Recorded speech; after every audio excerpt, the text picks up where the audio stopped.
lot of this isn't going to make sense to you, and I'm sorry about that. I'm just going to start at the beginning, with the house.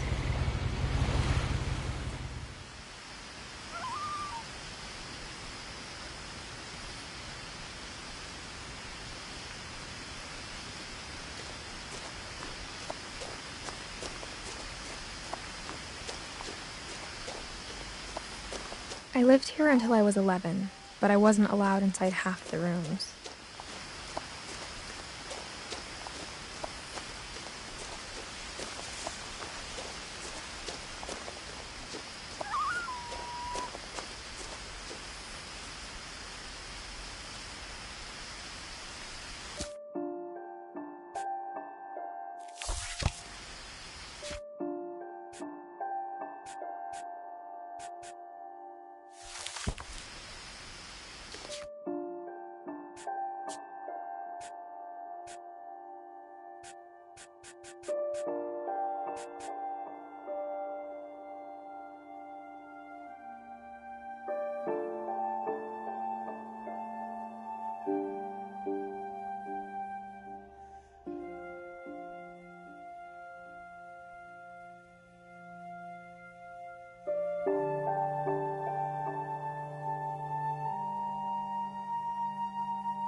Inside the mailbox were bills from 7 years ago, marked urgent, open immediately.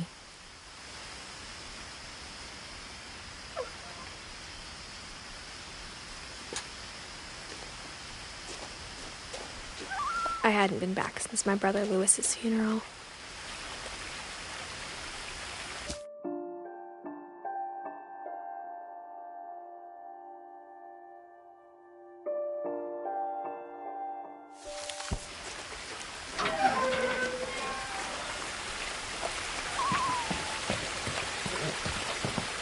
In her will, my mother left me a key, but didn't tell me what it unlocked.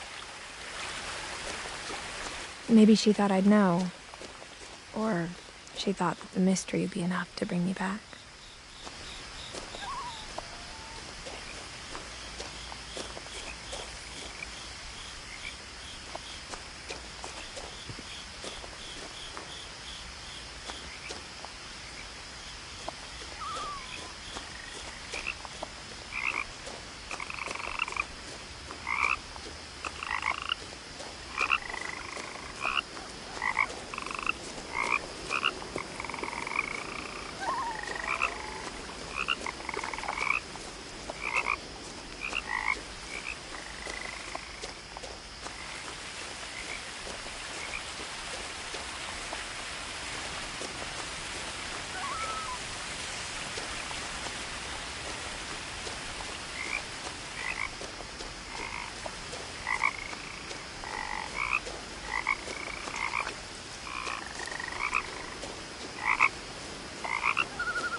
The truth is, even after I inherited the house, I never thought I'd come back to it.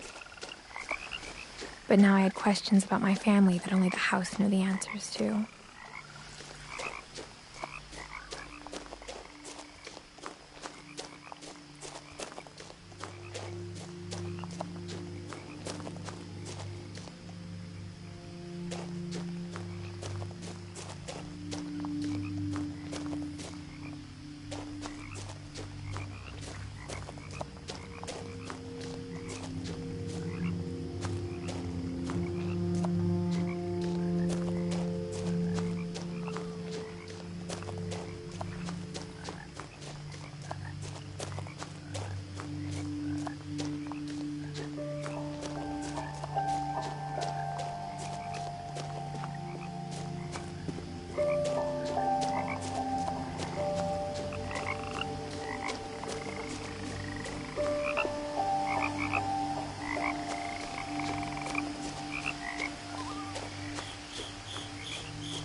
haven't driven this way in a long time, but I saw a few hoof prints.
The house was exactly like I remembered it, the way I'd been dreaming about it.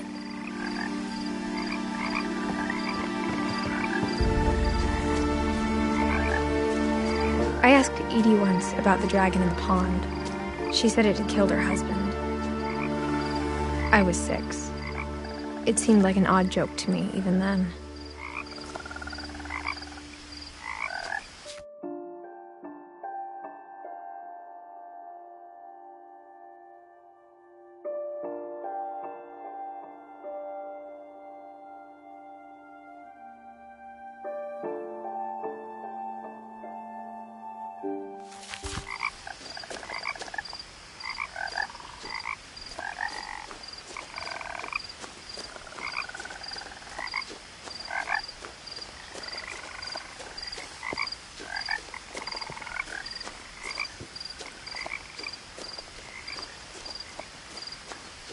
Now, as a 17-year-old, I knew exactly what those words were. I was afraid of the house.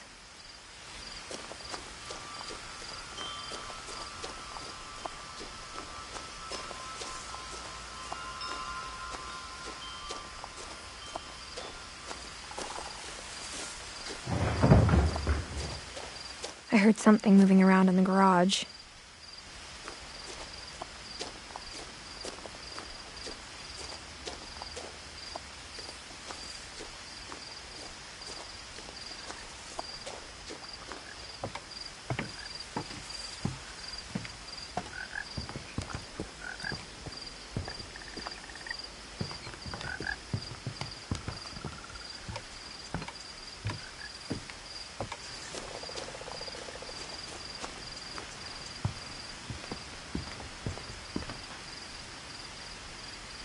I hoped the key might unlock the front door.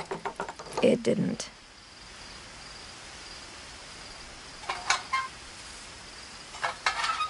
Looking in, I felt like the house itself had been waiting for me.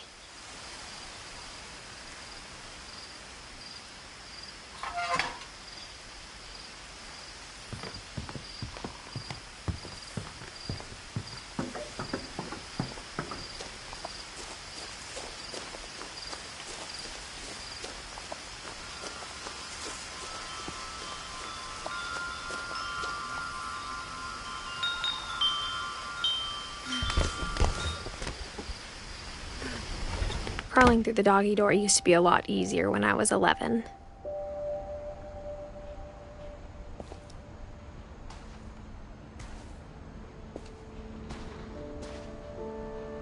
The power had been turned off the night we left.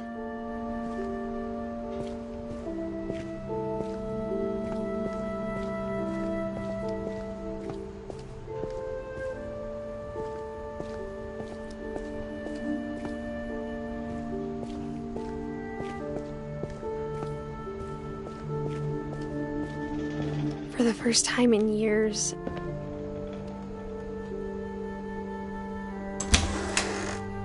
I felt like I was home. But instead of a family, there were just memories of one.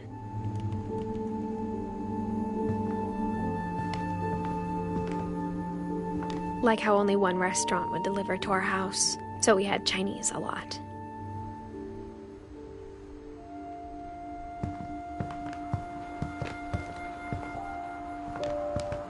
Or how after Louis started working at the cannery, we all got sick of eating salmon. Except our cat, Molly.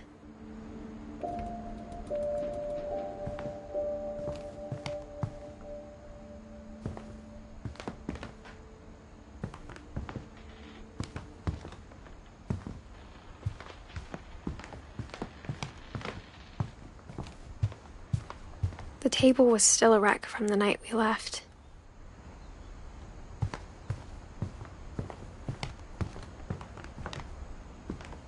It was like a bomb had gone off, killing everyone but sparing the furniture. My mom was the only one of us who could imagine Great-Grandma Edie living in a nursing home.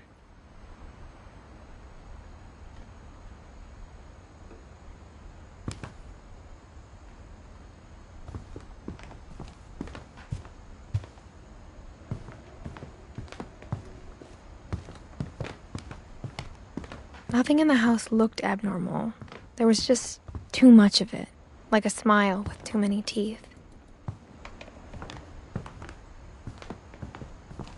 Even the fireplace had a story. Edie told me the bricks came from the original house, after it sank.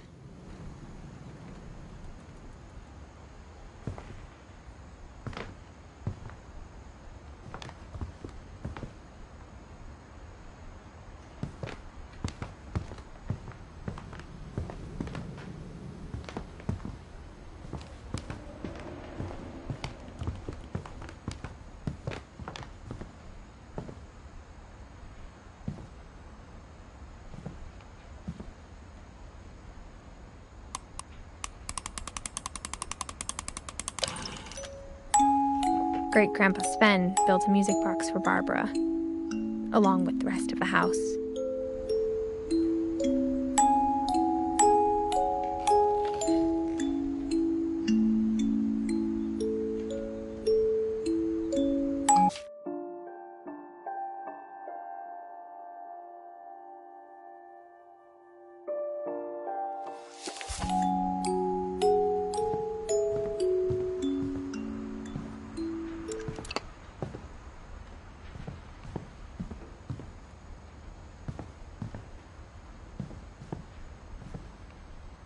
My mom wasn't much of an optimist, but she never stopped believing that my brother Milton was alive.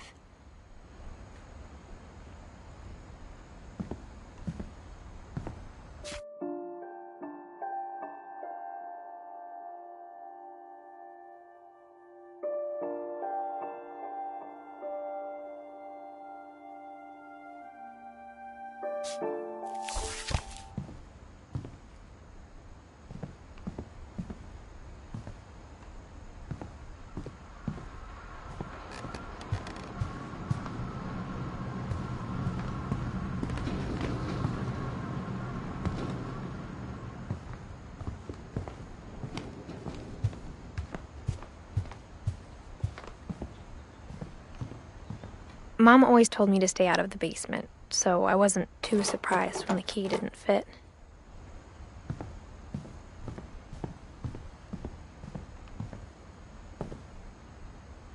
After Milton disappeared, Mom sealed up all the bedrooms. Then Edie retaliated and drilled peepholes.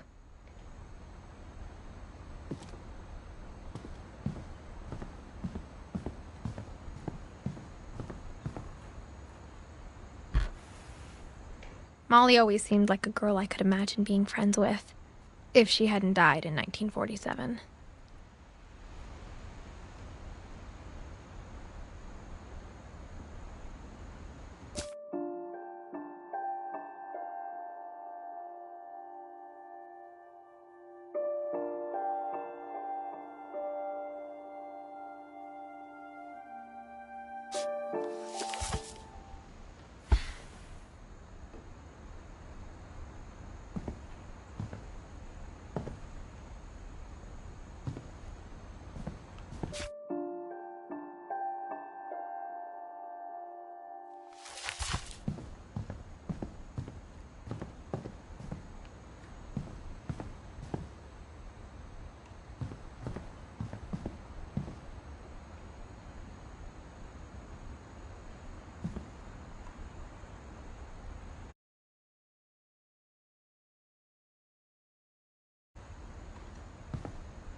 Barbara was a child star for 2 years, until America grew out of it.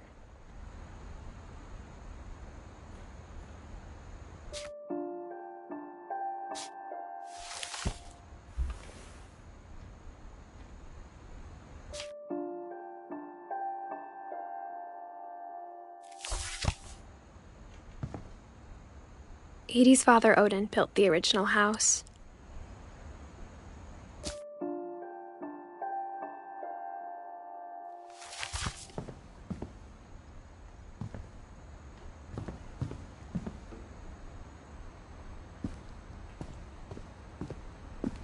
Mom must have locked the third-floor stairs on the night we left.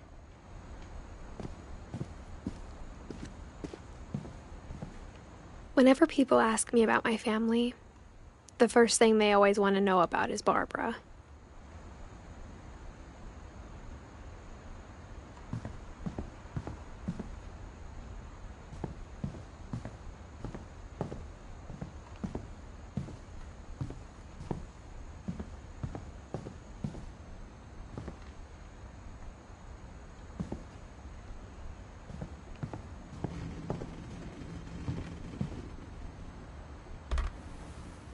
My Grandpa Sam spent 7 years sharing a room with his dead brother, Calvin.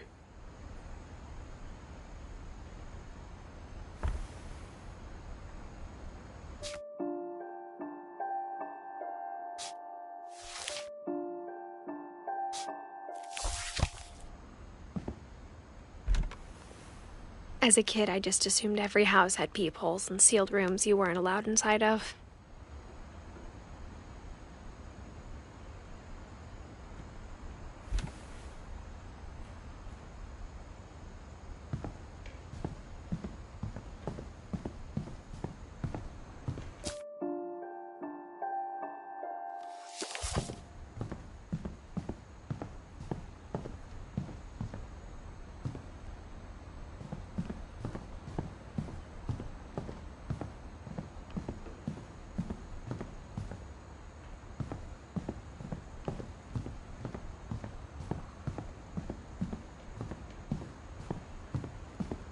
I spent a lot of time playing in Great Uncle Walter's room. I think my mom sometimes regretted not sealing it up.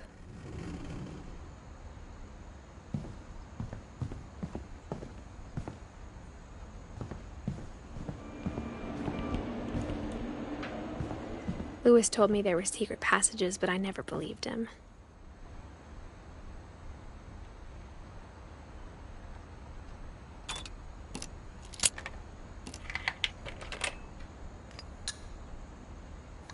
Turns out, my mom was really good at keeping secrets.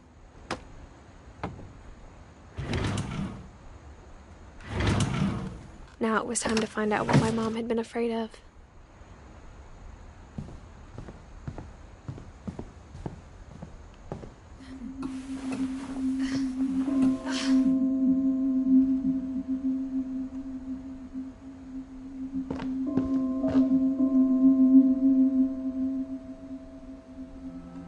From the paintings on the wall, it was clear my brother Milton had been here before me.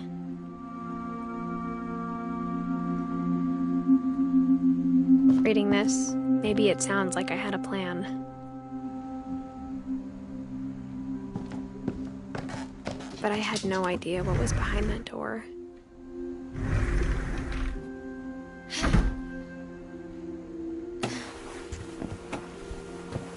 Just like I had no idea where all this was gonna lead.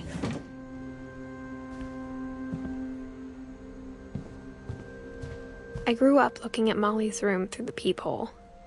Being inside for the first time, I felt like I'd stepped behind a painting.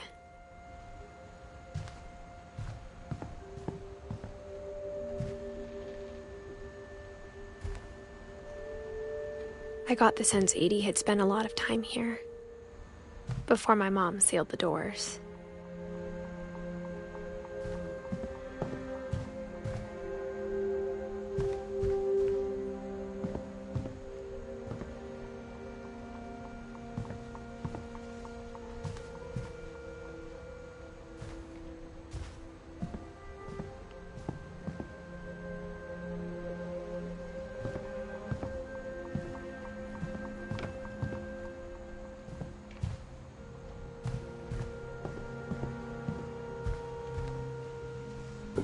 Molly's gerbil had a tiny bedroom with its own even tinier gerbil cage.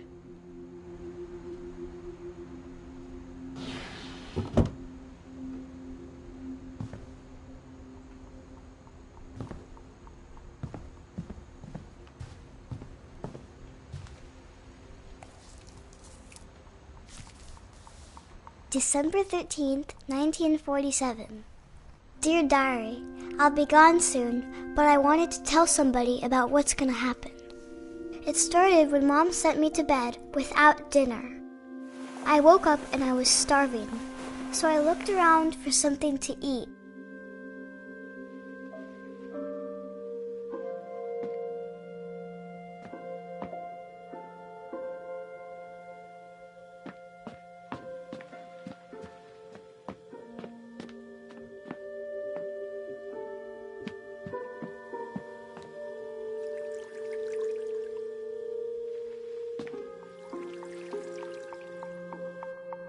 I thought about eating Christopher, but I held back.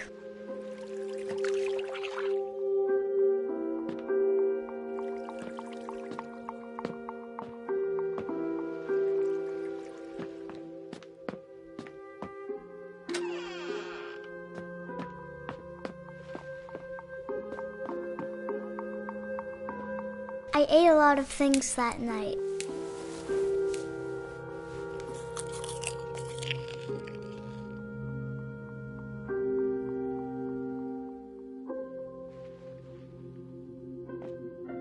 I kept eating and eating.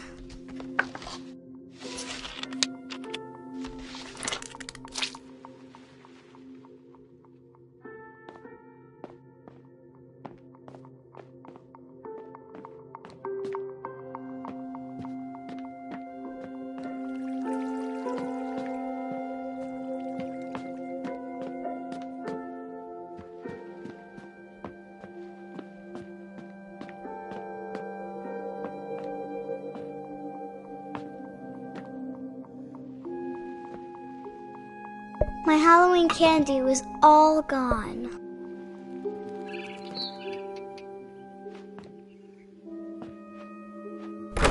Mom, can I come out now? Sweetheart, it's late. Go to sleep. The gerbil food was dry, but I didn't mind it.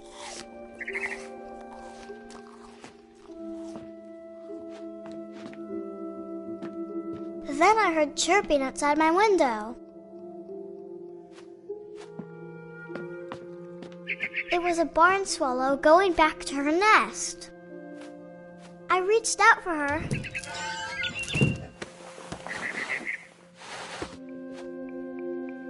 And suddenly, I was a cat.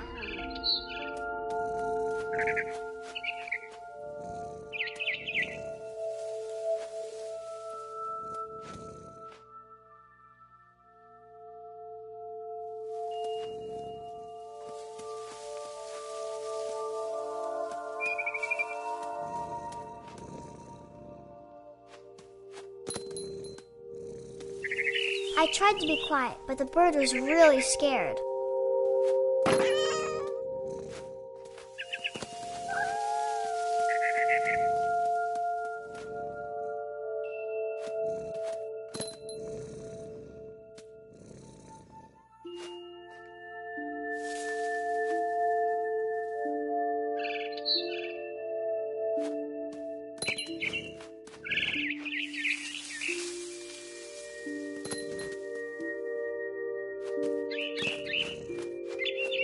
Mom and Dad didn't even look at me.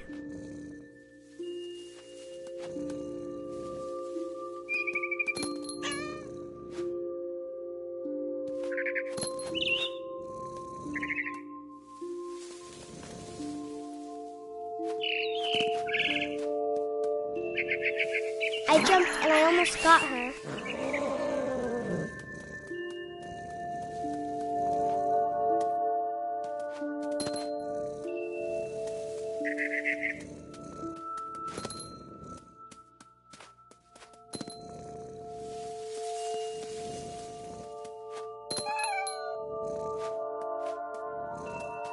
I could tell she was getting really tired. Now I was up in the big tree. I promised Dad I wouldn't climb it anymore. All I cared about was eating that mama bird.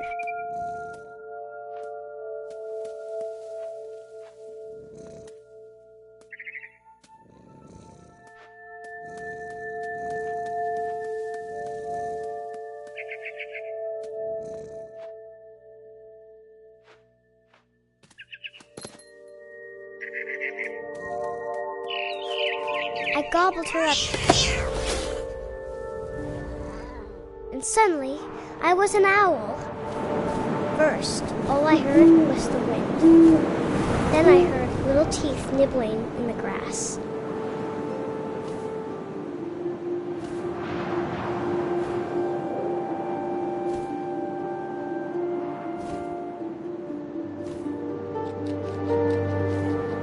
Rabbits.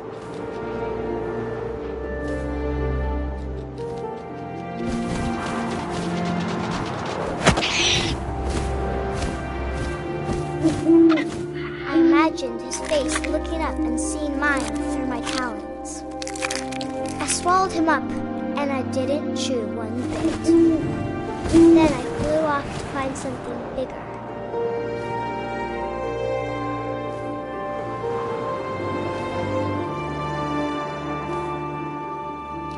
A mama rabbit.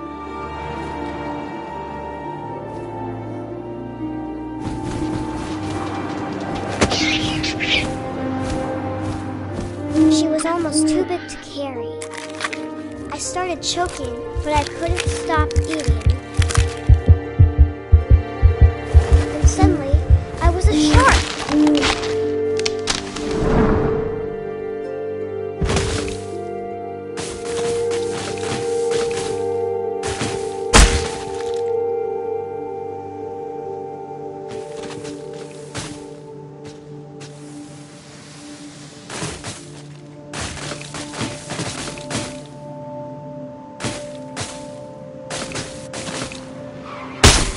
I rolled off a cliff and into the ocean.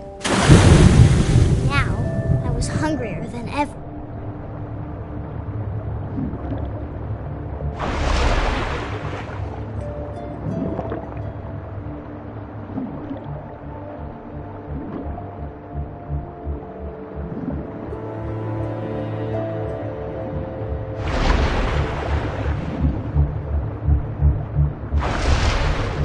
I wanted fat, juicy seals.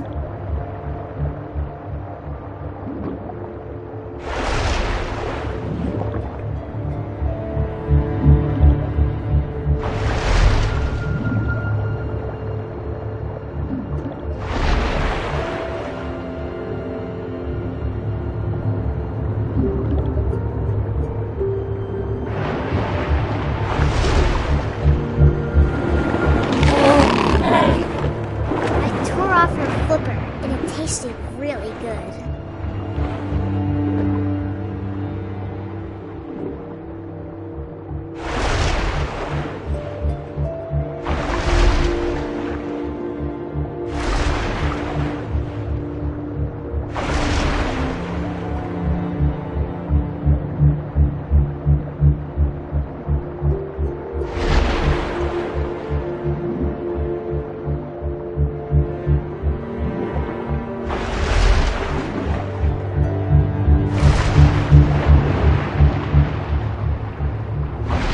Grabbed on tight. When I was so hungry, I jumped out of the water.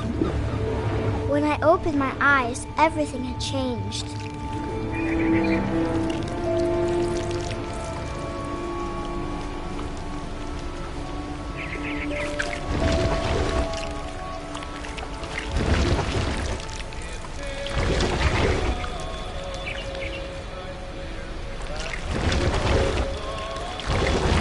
Now I was a monster, and I smelled people everywhere.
I was big, but I moved real quiet.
But also, I didn't.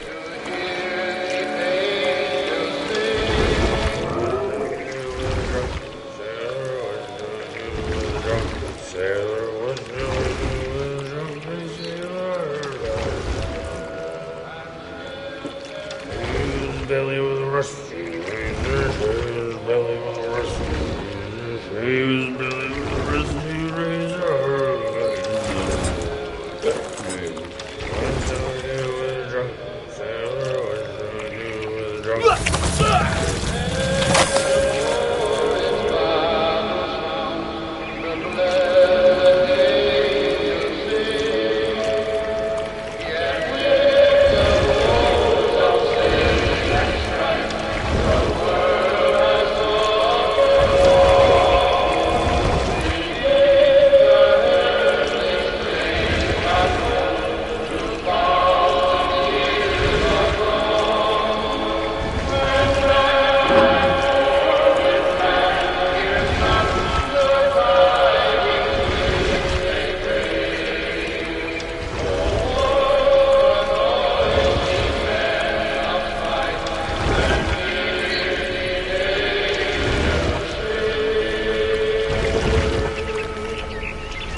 Passenger, I was still hungry. And across the water, I smelled something new. Something I had to have, so I swam towards it.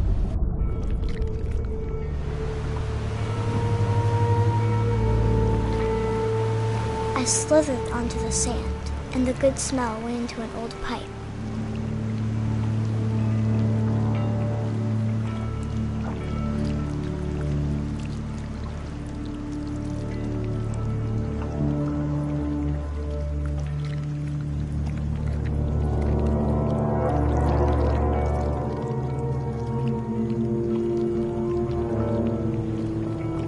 I got closer and closer.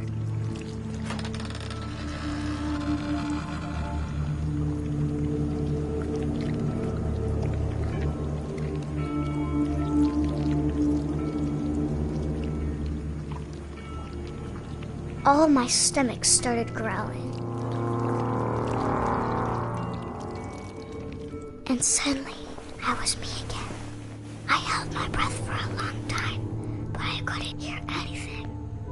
I think it's waiting for me to fall asleep. But it's not going to wait much longer. It needs to be, and we both know I will be delicious.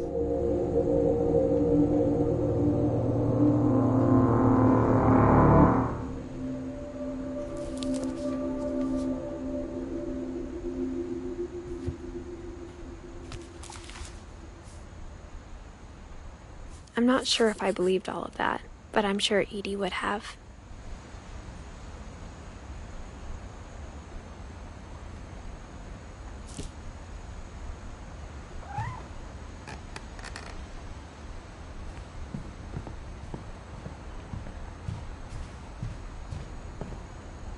I can't describe it, but I felt like some part of Molly was still here.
This will be obvious later, but my mom never told me any of these stories. Edie would have, but Mom didn't like bringing up the past. Though, when we adopted a stray kitten, she was the one who named it Molly.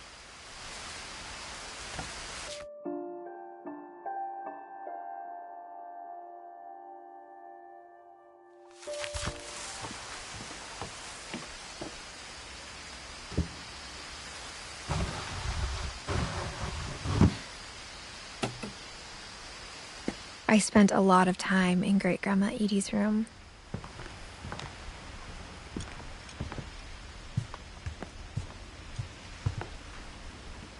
Edie gave a big interview about a mole man living under the Finch house. My mom was furious.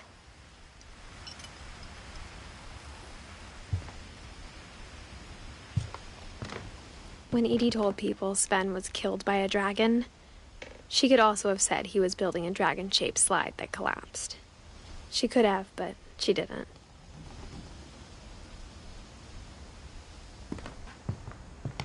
Even in her 90s, sometimes Edie seemed a lot younger than my mother.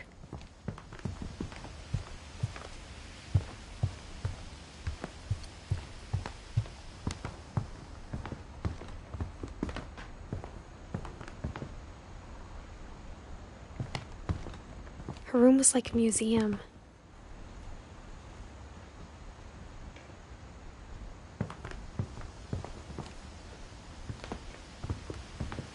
Louis died a week before we left, but Edie had already started to memorialize him.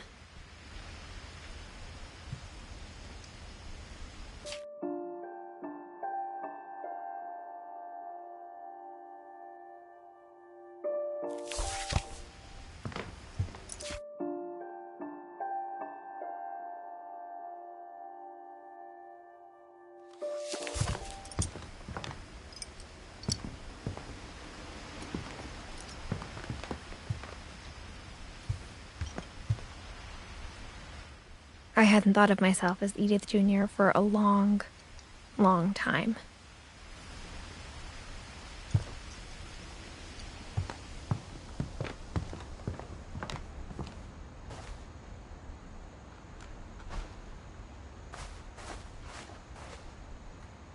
The only trace Grandpa Sam's first wife, Kay, left on the house was the pink bathroom.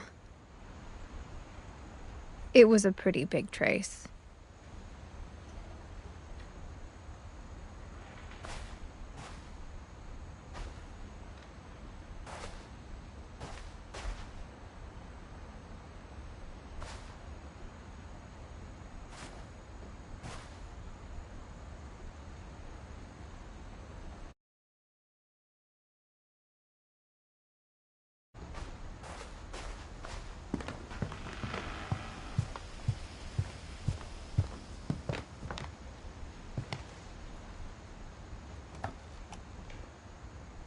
For 500 years, the Finches have been famous throughout Norway for their fortune and misfortune.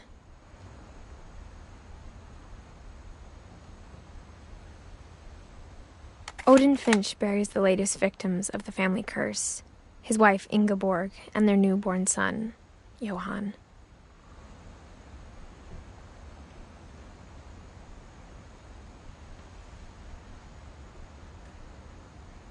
On January 7th, 1937, he set sail with his family and his house, hoping to leave the curse behind.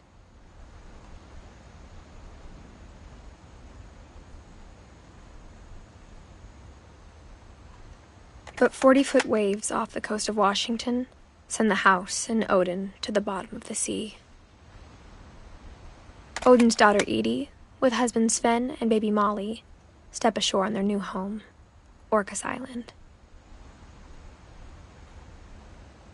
Odin Finch is the first to be buried in the new family cemetery. His daughter Edie is already dreaming of a new Finch house.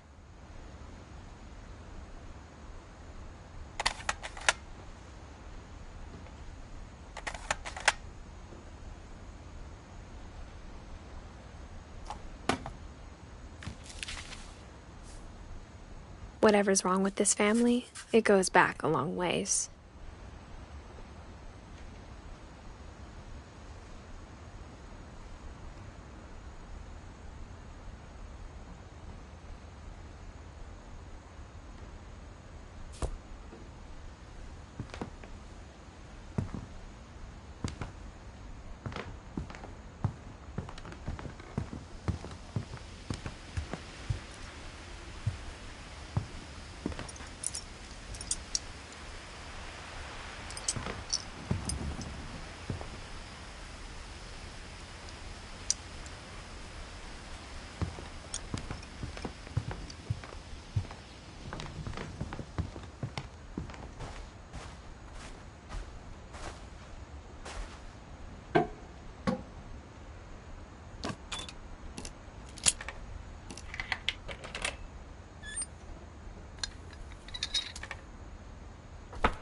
There's a secret in this bathroom.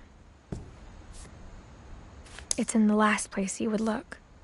It isn't in the cupboard. It's hidden in this book.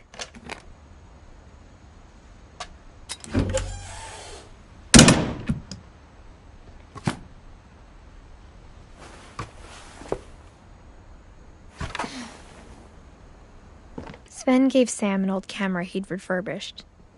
He never put it down.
I knew Grandpa Sam had a twin. And that he never talked about him.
I guess my grandpa didn't like history any more than my mom did.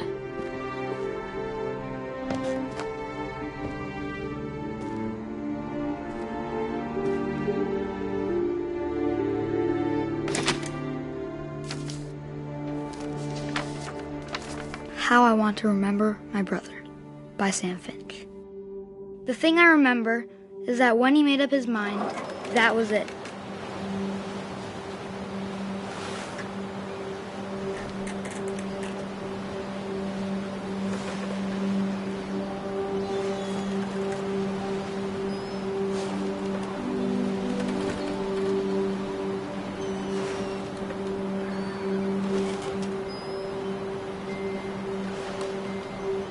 My brother said he'd die before he ate another mushroom, and he did.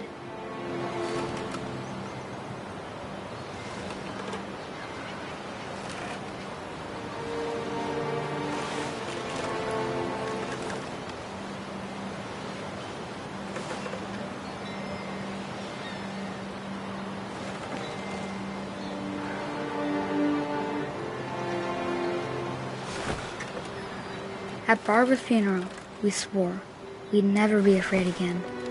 And he wasn't. I think Calvin always wanted to fly. Sam! Calvin! Dinner's ready! Coming! But that day, he finally made up his mind to do it.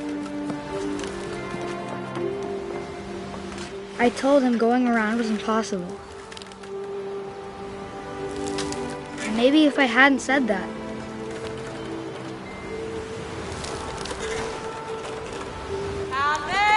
I'm not gonna tell you again. maybe if the wind hadn't picked up,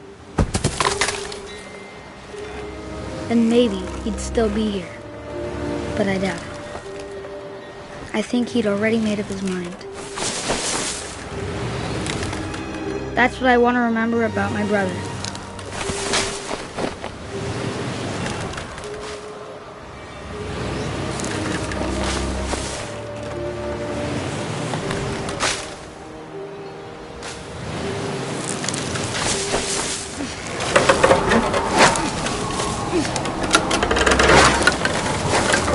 The day he made up his mind to fly, and he did.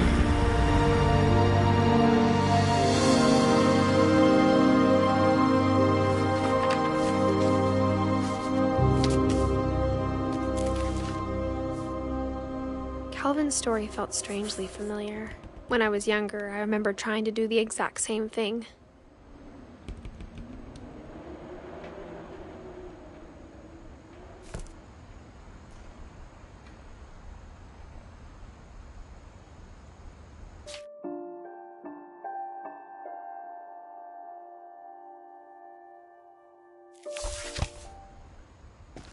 After the funeral, Edie roped off Calvin's half of the room.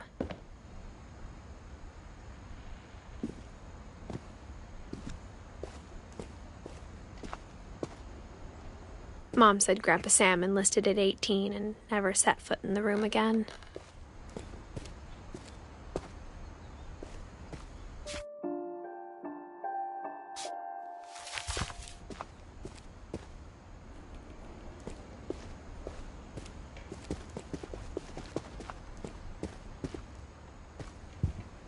The passages were a pretty tight fit.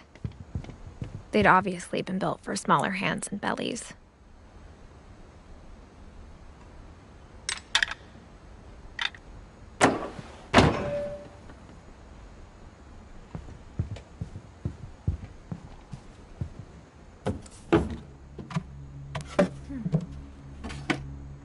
Growing up, I always thought of Barbara as a child star.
I never thought about how hard it must have been for her afterwards.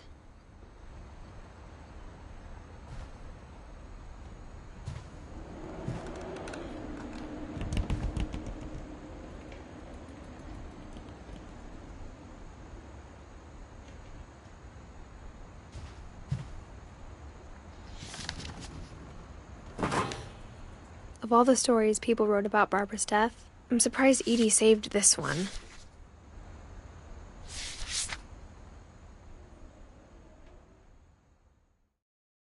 Old Jack here with another ghastly tale inspired by America's most unfortunate family. I'm calling it The Surprise Ending of Barbara Finch. As a child star, Barbara was famous for her scream. Now at 16, she was all washed up. A has-been. But in a lucky break, she'd been asked to perform her signature scream at a local convention for monster movie fans. It was just the boost her career needed. Unfortunately, her scream hadn't aged well.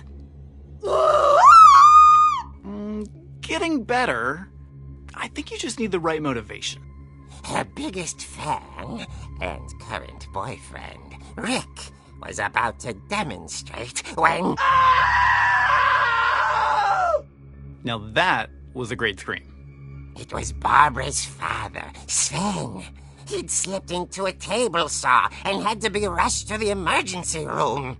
So Barbara got stuck babysitting her youngest brother, Walter. Her convention comeback was canceled. Okay, I'm hearing frustration, but I'm not hearing terror. What if I tried... A gang of hoodlums in Halloween masks have been terrorizing Orcas Island tonight. Police are urging residents to... That came from the basement. You're right! Also, I loved your delivery on that. Why is your basement door locked? Because my dad likes making puzzles and secret passages. There's a key hidden in the music box. The secret is to keep winding and winding until finally the key pops out. Thanks, babe. I'll be back in a sec. 20 minutes later, Rick hadn't returned. So Barbara went to look for him, right on cue.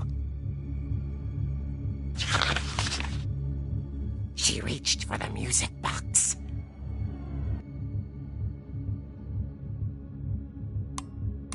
And as she wound the key, she listened for Rick, but the house was silent.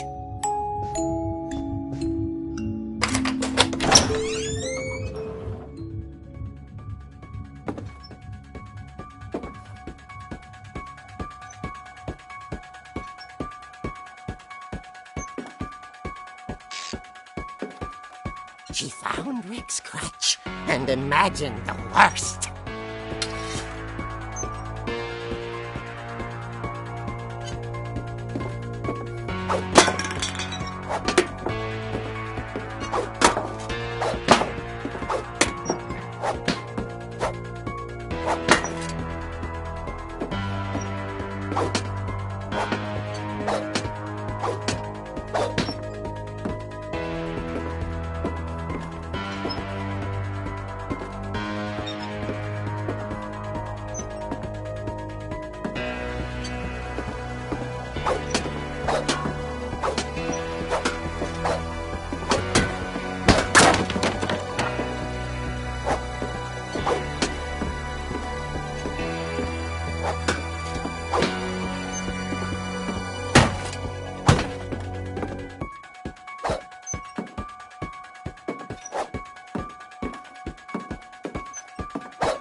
Leader is the infamous Hookman killer, Dr. Carl Hamill, who impaled and then ate his family 10 years ago tonight.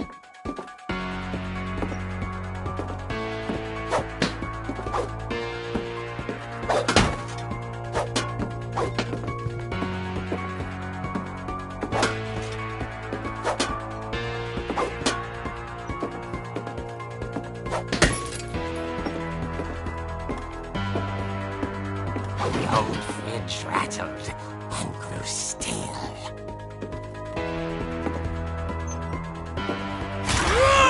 Oh dear! Oh! Rick?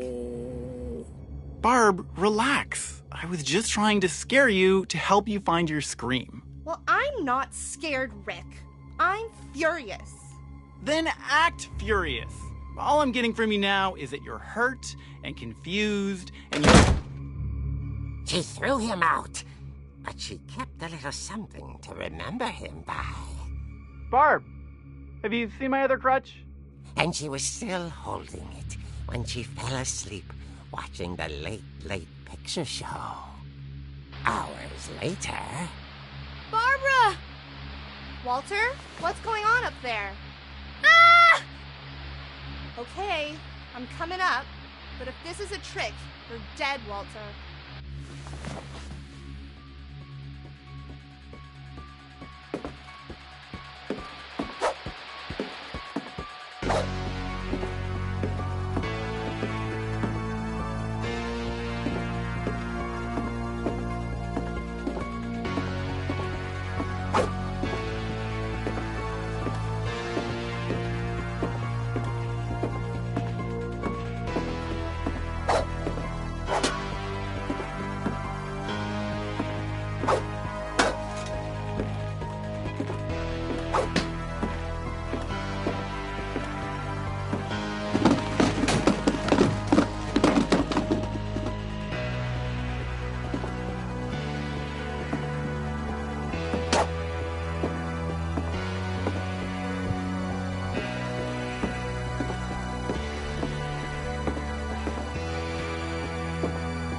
Orcas Island police describe the man as 6 feet tall, with a steel hook for a hand.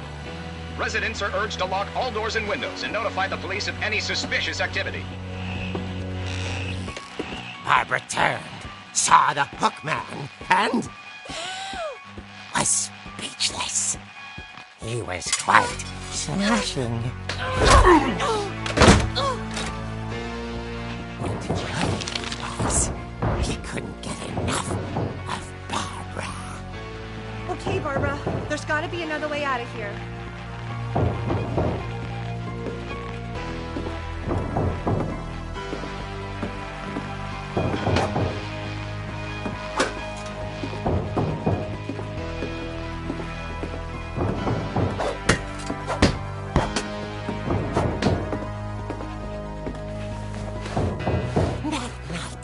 She played her part beautifully.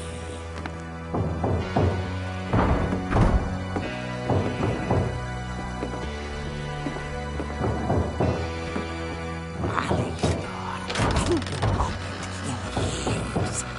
The hinges grow.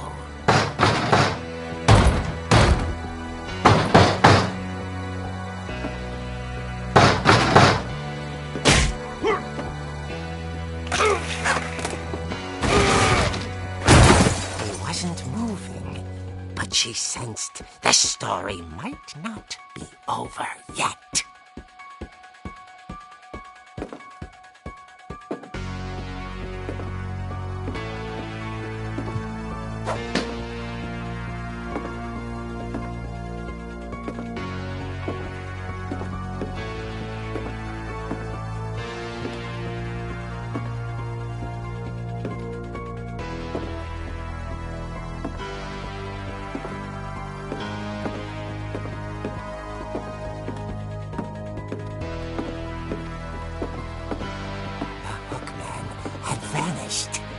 She listened for his breathing, but all she heard was...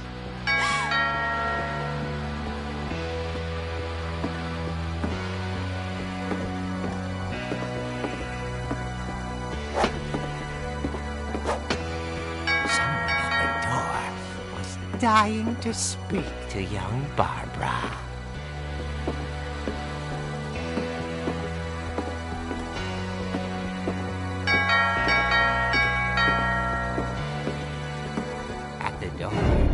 She heard whispering. It was coming from inside the house.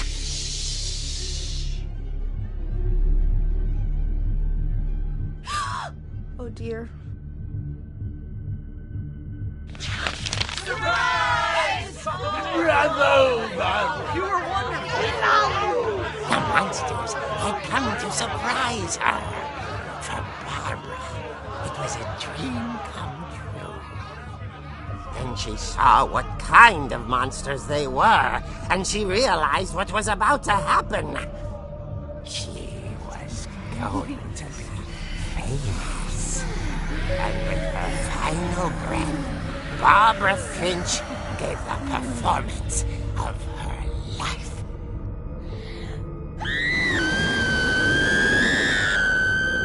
I wasn't there myself, but I hear Barbara was magnificent. Poor girl. She had a taste for stardom. But unfortunately, so did her fans. Of course, the police blamed it all on poor Rick, who disappeared the same night. And little Walter? Hiding under his bed the whole time. He took it all pretty hard, but that's another story. As for Barbara, tucked inside the music box was all they ever found of her. Her ear. Now that's what I call a real eerie tale.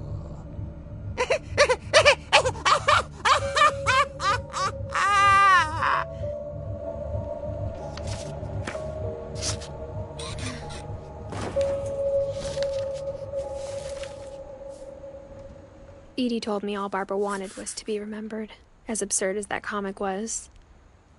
Maybe what Edie saw was a happy ending.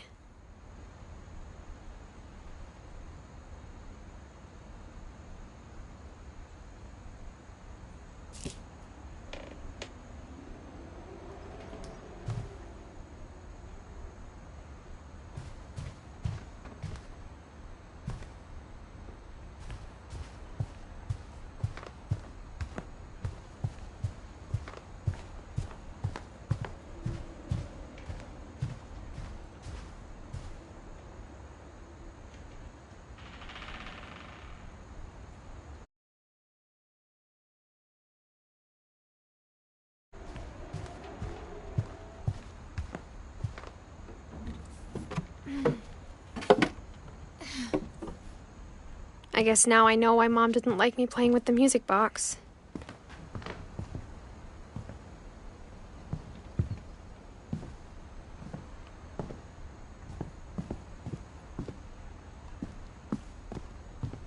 It's funny. All those times I played with the music box and never found the basement key.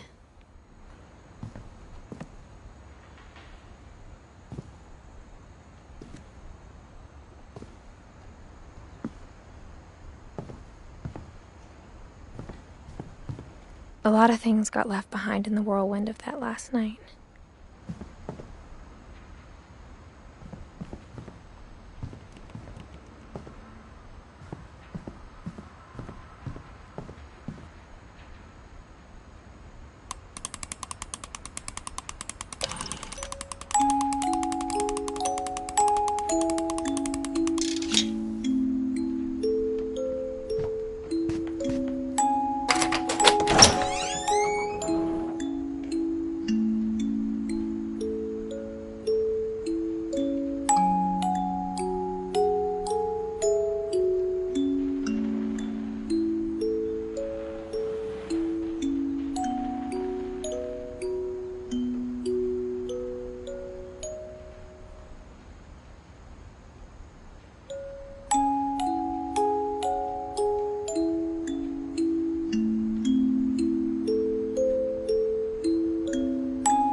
Mom said the basement was off limits, unless I wanted another tetanus shot.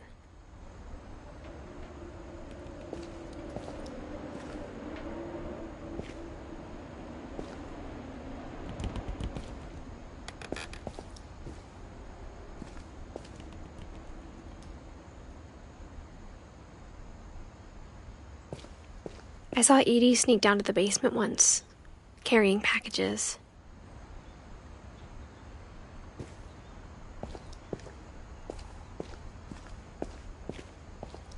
I thought maybe she was hiding presents.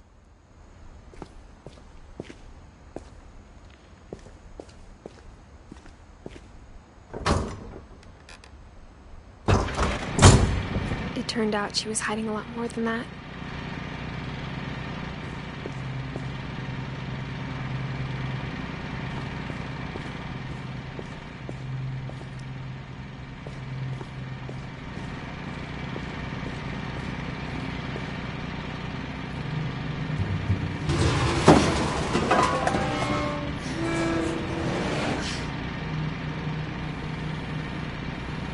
I remember asking Mom once about where Walter had gone. She said after Barbara died, he got as far away as he could. If there's a pattern in all these stories, I think it's that none of us has gotten very far.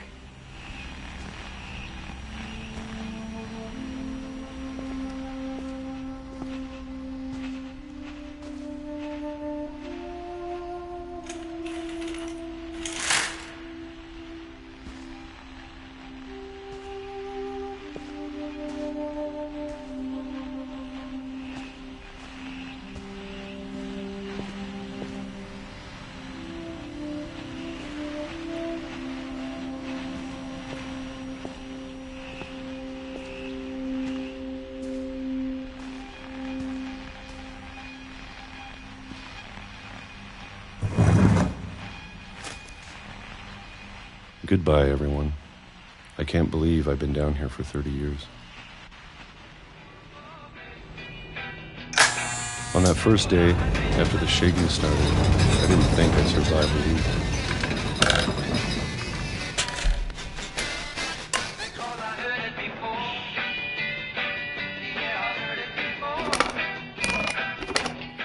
But after a few days, I settled into a routine.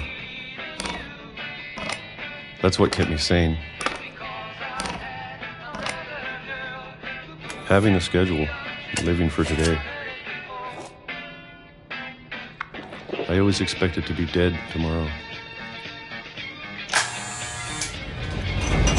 But if you wait long enough, you get used to anything.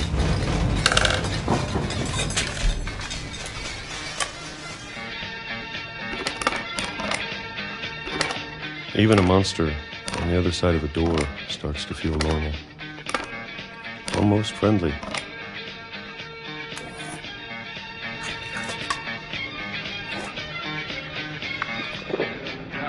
And then one day, everything just stopped. Whatever that thing was, it was gone. Maybe it got tired of waiting. Or maybe I just got tired of being afraid.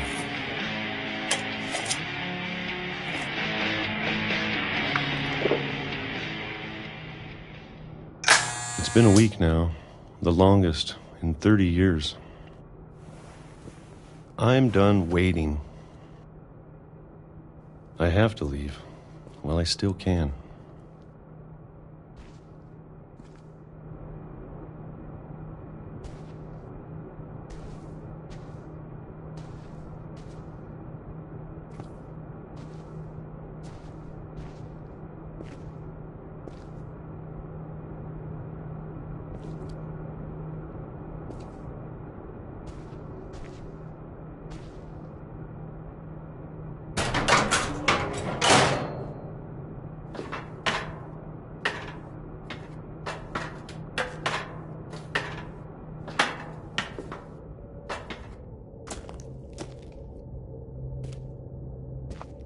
I know it's out there, somewhere. Whatever killed Barbara and Molly and Calvin.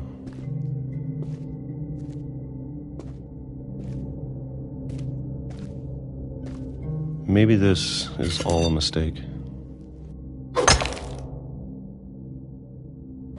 But I need to stop living the same day, even if it kills me.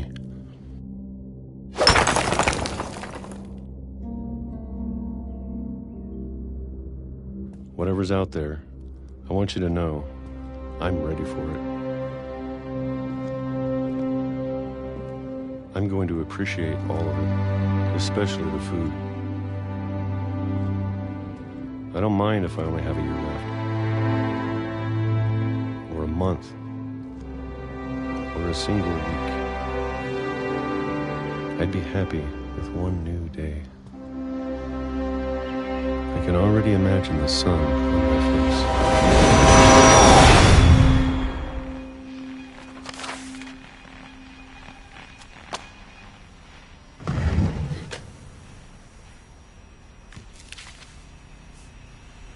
Walter died when I was 6.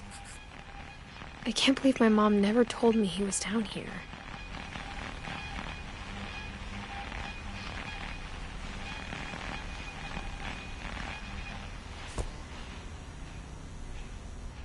I'm sure my mom was trying to protect me.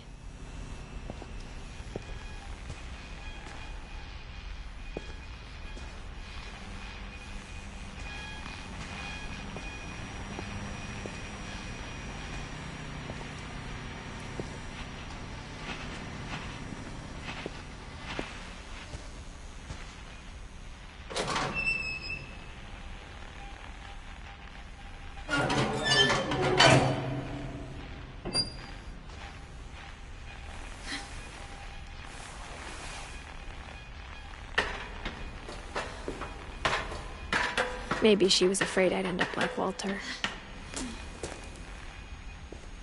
But if she never told me about an uncle under the house, I can only imagine what else she was hiding. I don't want to make the same mistakes she made.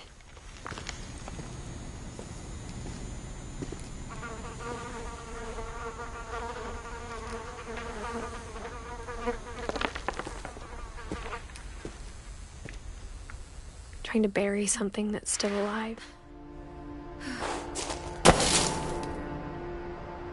Now that there's only one of us left, or maybe 2,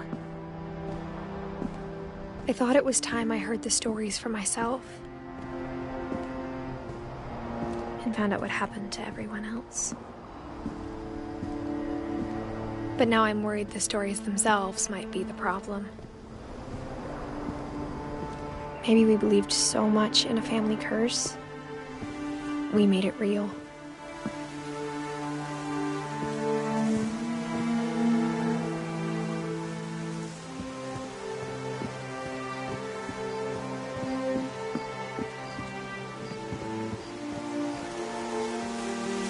I don't know if I should even be writing this.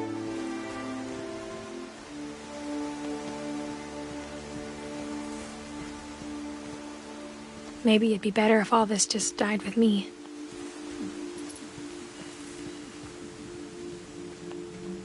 But I thought you should know about your family and the history you're a part of.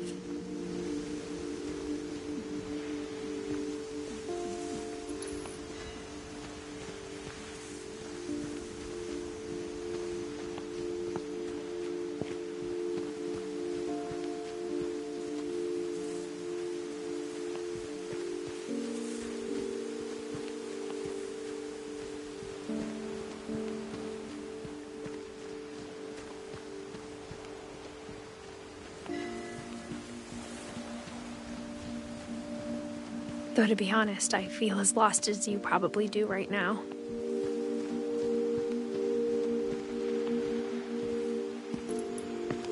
I think the people in these stories believed them, for what that's worth.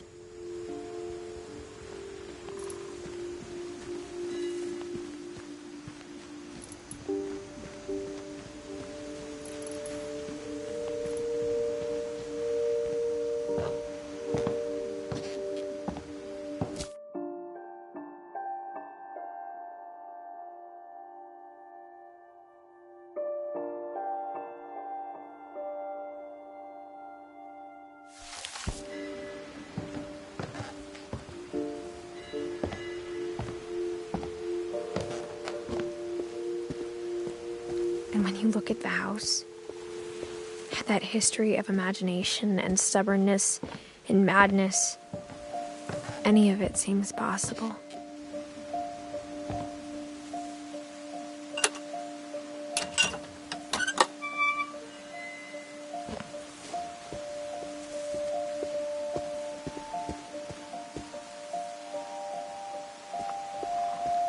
I think we've been surrounded by death for so long, we've just gotten used to it. What kind of family finishes building a cemetery before starting the house?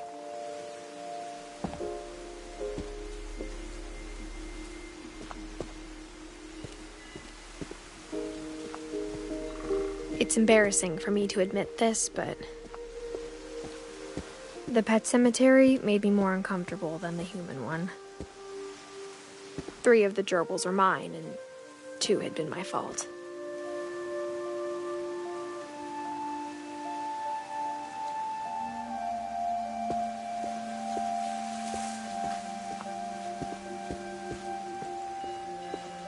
Sven built the house, but it was Edie who designed the cemetery.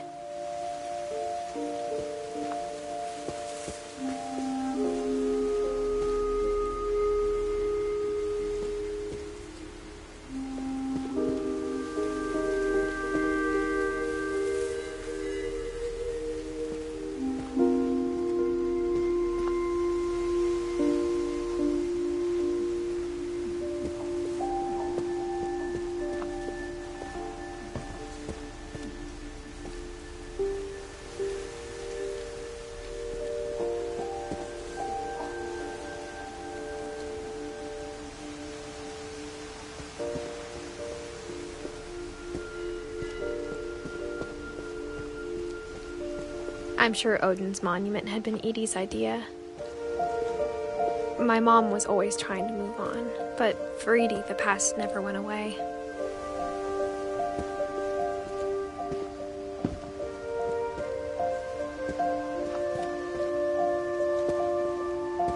She could see it poking out of the water at low tide.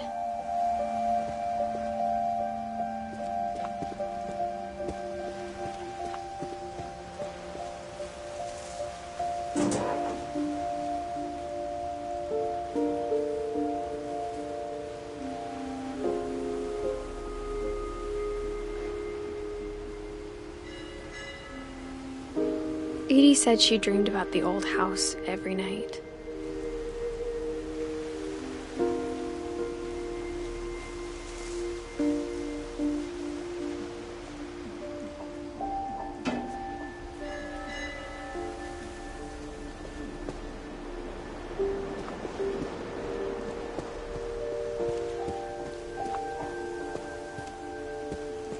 Edie's side was always easier for me to understand. But the older I get, the more I can see where my mom was coming from. Her dad had been pretty strict, but it wasn't enough to save her brothers. She was just trying to do better.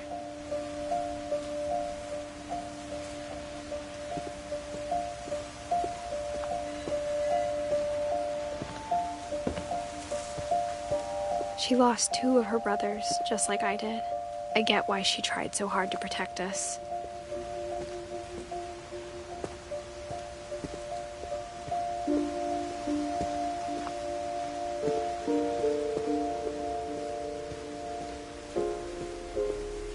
There's so many things I wish I could ask my mom now. Part of me thinks this is what she wanted all along. For me to come back someday and find everything out for myself.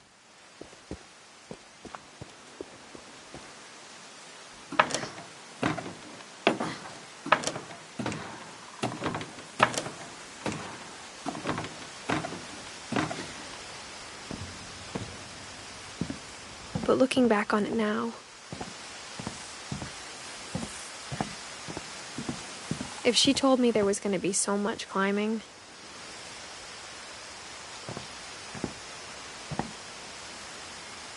I never would have come when I was 22 weeks pregnant.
I never met Grandpa Sam, but I think he and my mom had a lot in common.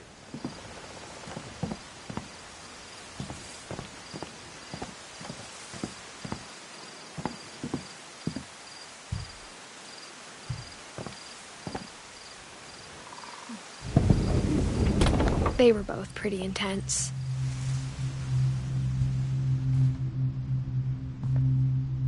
Sam spent his life shooting photos, but Mom said he got nervous being in front of the camera. I guess we're all afraid of something.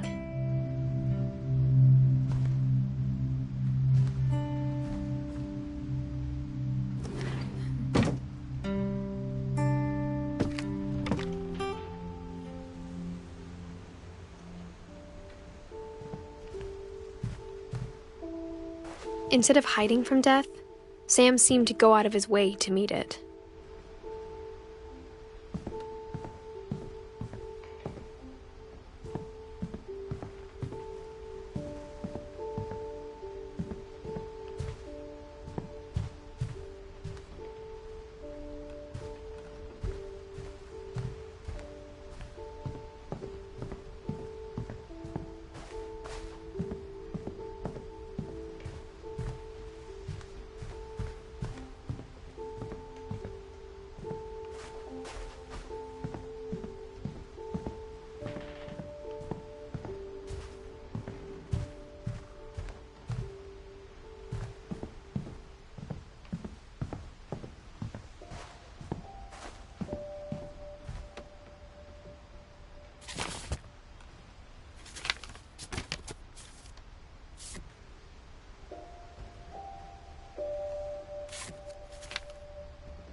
Dawn, I promise, you'll never forget this weekend.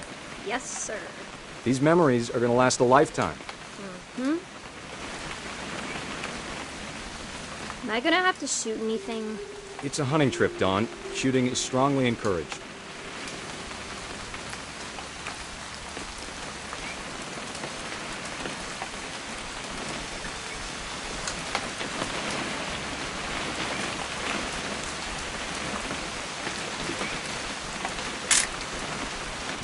Quite.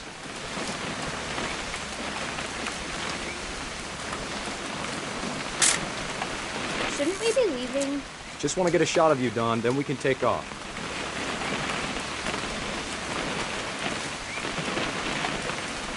What? Perfect. It's gonna rain the whole weekend, isn't it?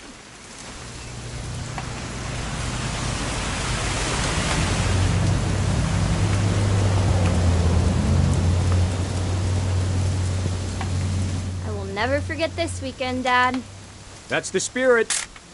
Okay, got it. I'm gonna take some pictures, okay?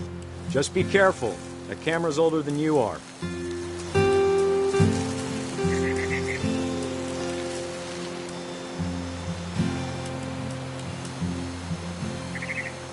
You're right, Dad. It's starting to clear up. Still freezing, though.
Should not have drunk all that coffee.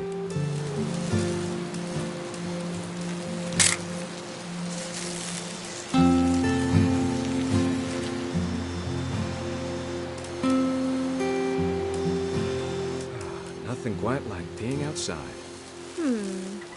Hold still while I take a picture of you. I definitely won't be moving. Are you done yet? Does it sound like I'm done? Oop. A little more gas in the tank, I guess. Hey! That's a keeper. I'm just saying, I'm not always gonna be here, Don. You'll need to remember this stuff, if you want to survive. I'll be fine, Dad. You know who else thought he was gonna be fine? Some guy who died. Don, I'm being serious. I know, Dad. You're always serious. Doesn't being out here make you want to chill out? Well, to tell you the truth, I haven't been out here in 20 years.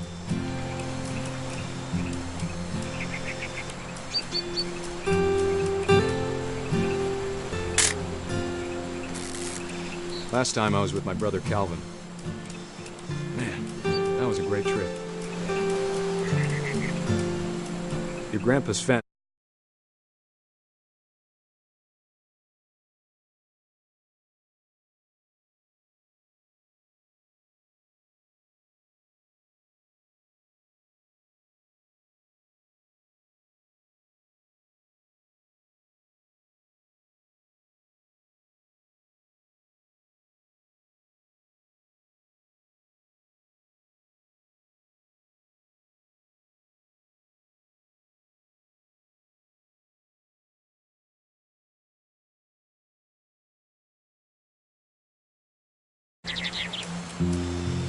Let's see.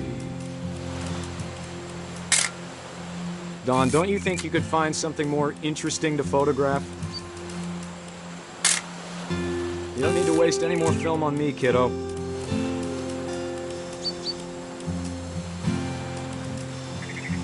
Maybe.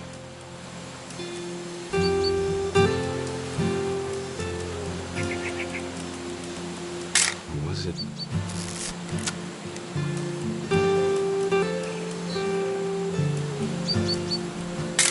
Could have been.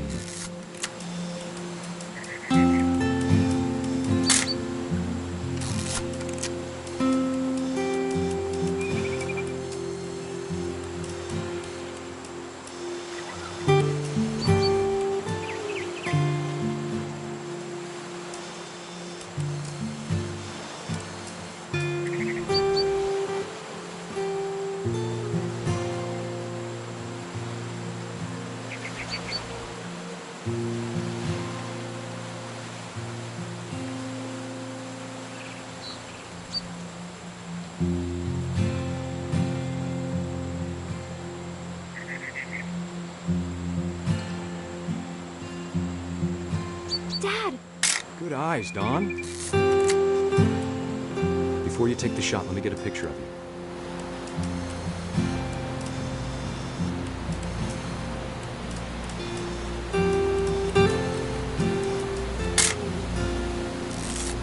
Dad, I... Just breathe. Turn off your imagination. Focus on your target.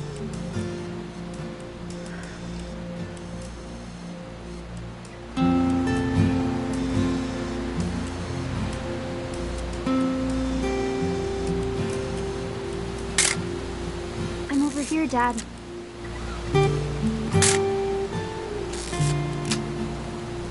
Let me get behind you. Do I have to do this? Don, you don't have to do anything. But if you want to survive, you'll need to be strong.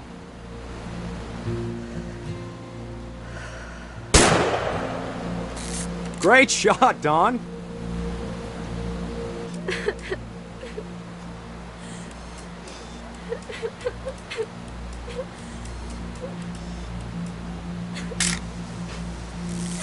I'm proud of you, Don. Always remember that, okay?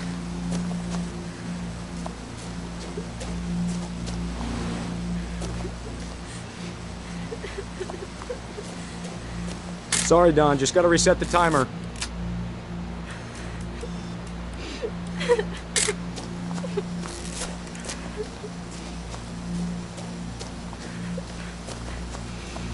Dad, it's twitching. I think That's it's totally normal, Don. Just focus on the camera. Try not to think about... Dad!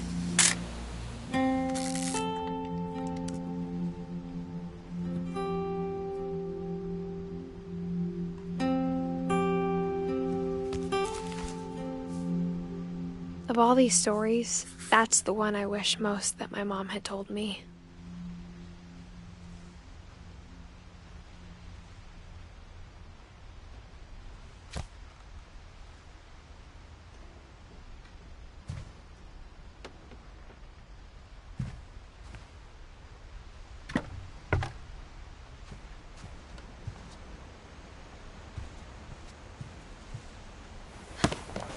After Sam died, my mom and Edie got really close.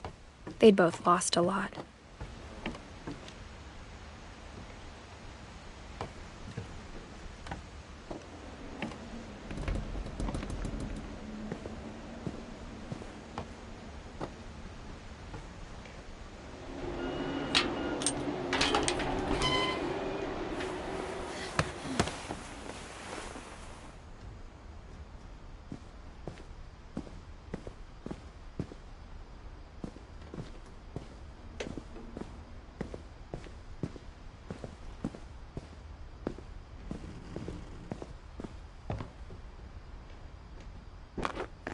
My mom moved up to the loft after her brothers died.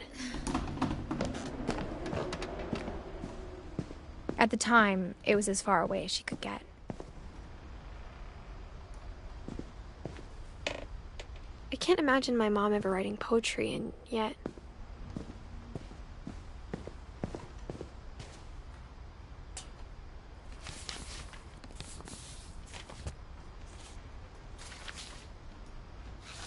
Dear Kay, do you remember the way Gregory used to laugh when he thought he was alone? Like something funny was happening, but only he could see it.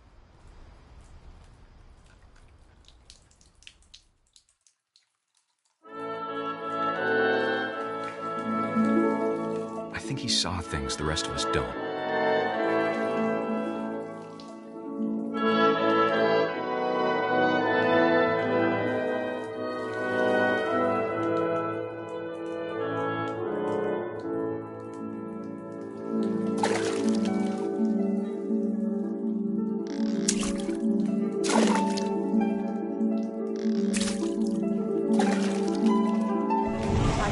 Gregory, it's time to...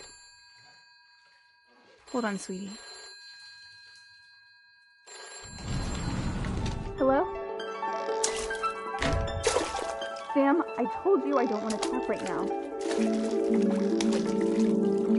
I wonder what he saw. What his world was like.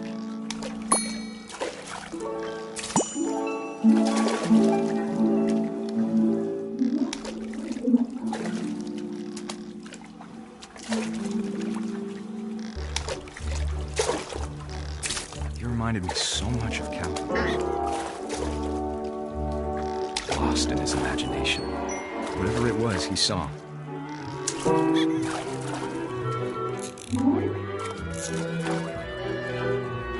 It sure made him happy.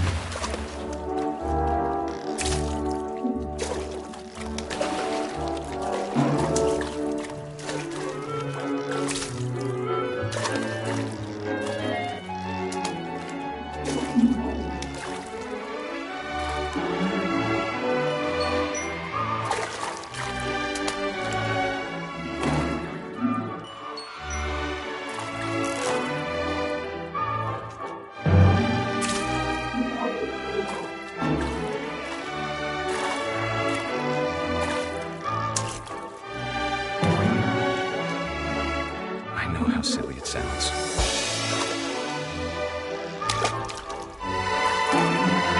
Well, I worried about a baby being too happy. But I could feel him slipping away.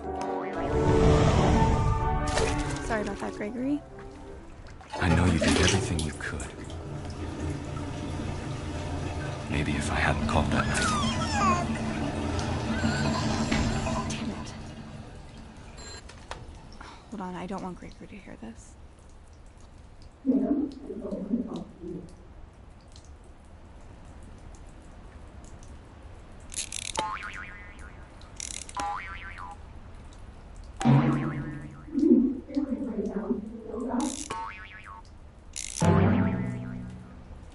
I wish he could have told us about the world he saw.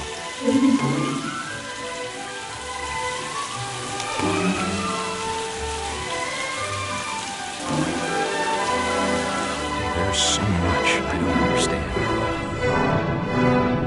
about Gregory, about everything.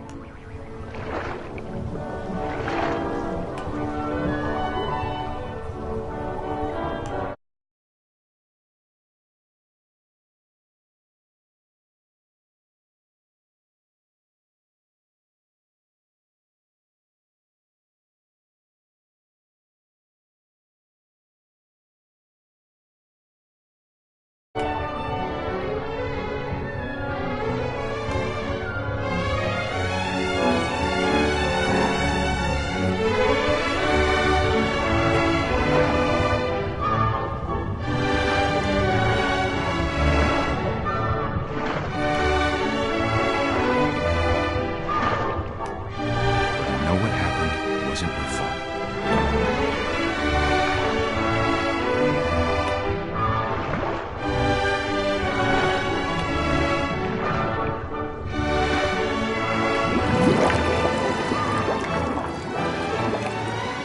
I'm sure he's happy. And he'd want you to be happy too. Good luck, Kay. Love, Sam.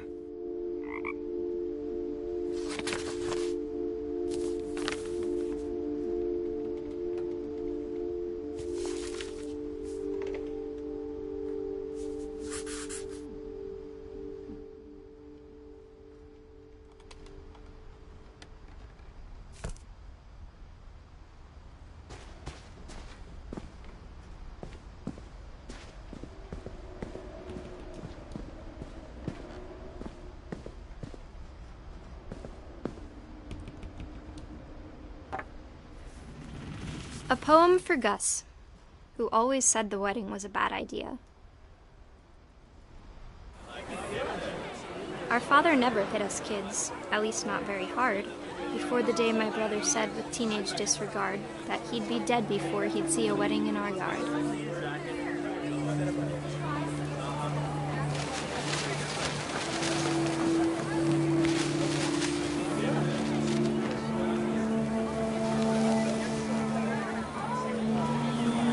father made him come, of course, but Gus stood far apart, just flew his kite and bottled up the storm inside his heart.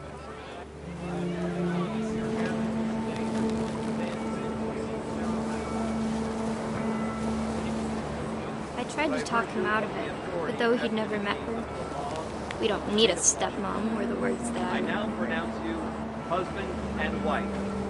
You may kiss the bride.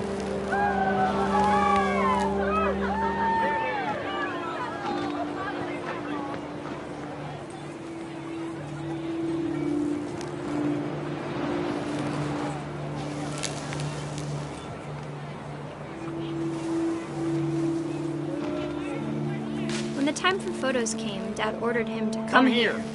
But Gus declined and as a sign held up his middle finger.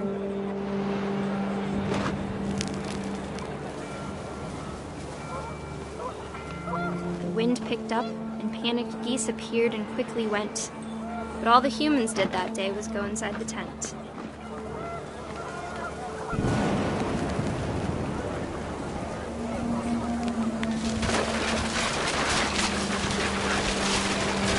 The rain came down in buckets then, but no one seemed afraid that nature might destroy the tent our dad had crudely made.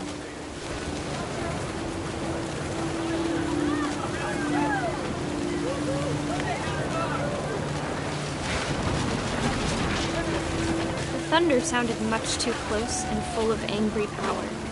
But all my father said to this was, "Make the music louder."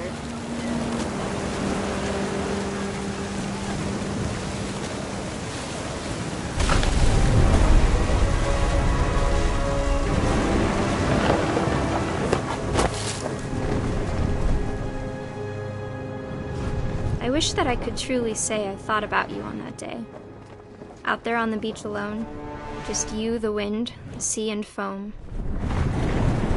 But I didn't, until we found you.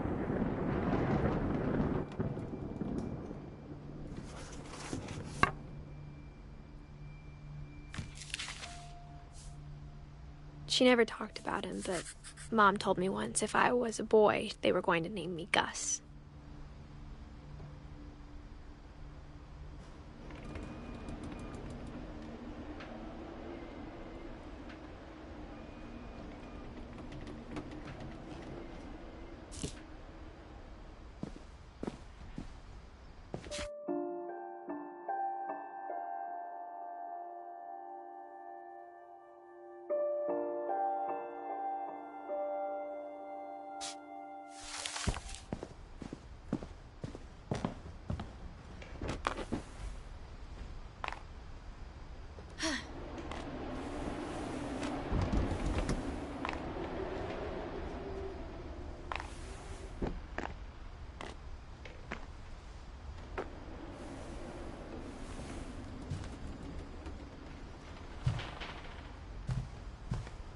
She spent a summer building houses in Calcutta, where she met my dad, Sanjay.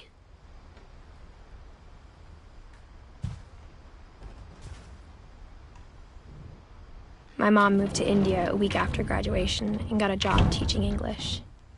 Louis was born a year later.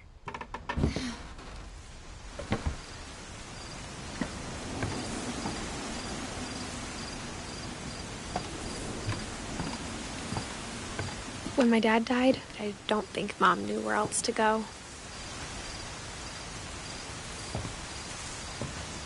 I'm sure Edie was happy to have her back.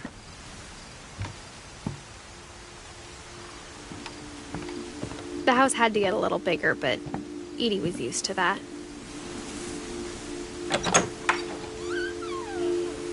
And for a while, things were good. Almost normal.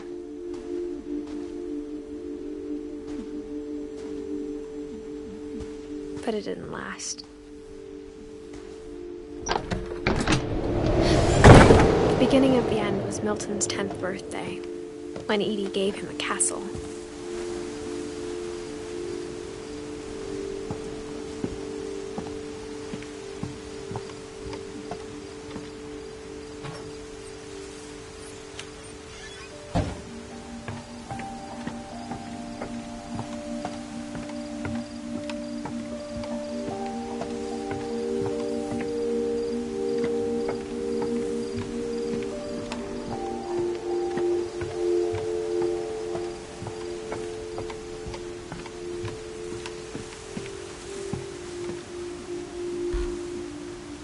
After Milton disappeared, the only thing he left behind was a room full of paintings.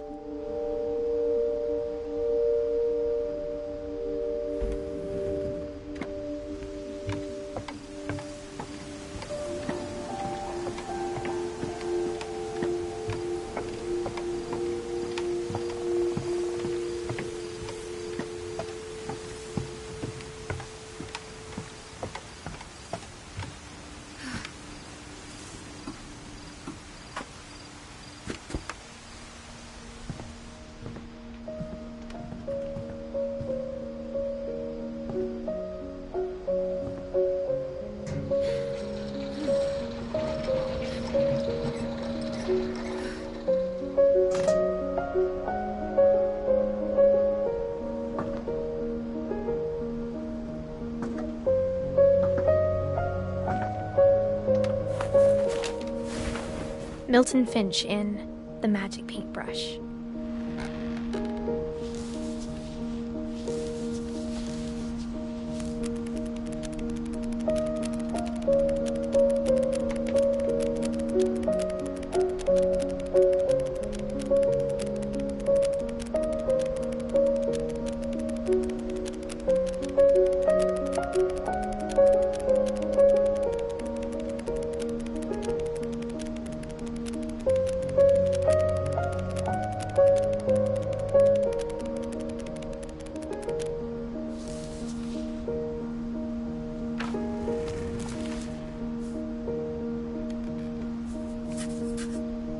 I was 4 when Milton disappeared.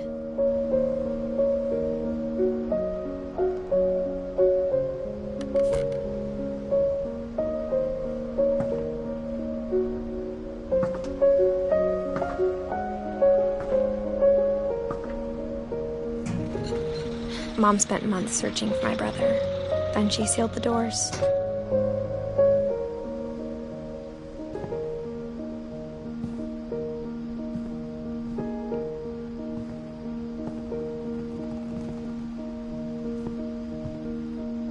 Whatever Milton had found in the house, Mom didn't want it getting out.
Mom definitely blamed Edie, but I think Louis blamed himself.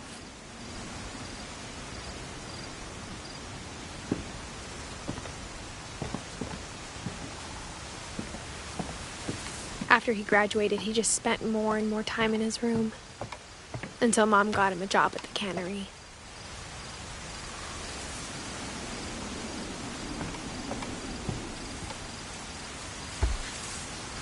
Everyone always told me to stay out of Louis's room, except Louis.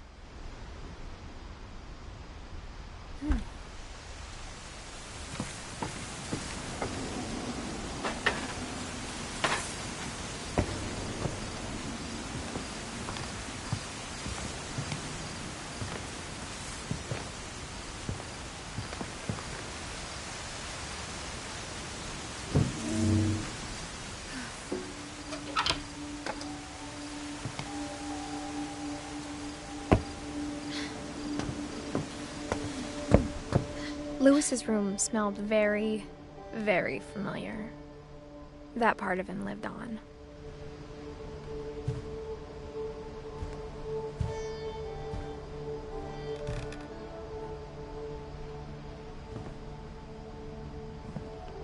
Lewis and I spent a lot of time playing games together, but he was surprisingly bad at them.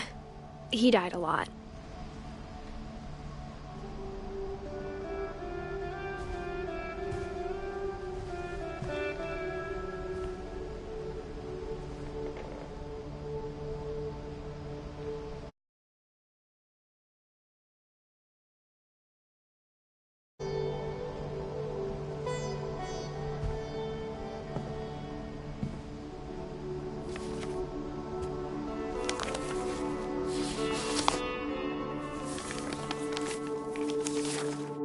Dear Mrs. Finch, as Lewis's psychiatrist, I can understand your desire for an explanation. As I see it, the trouble began in January, shortly after we convinced your son to seek treatment for substance abuse. Newly sober, I believe Lewis first noticed the monotony of his daily life.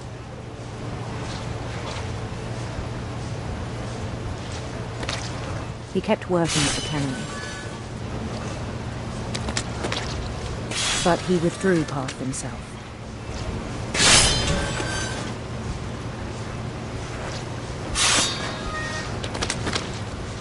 In our sessions, I saw the same behavior. His mind began to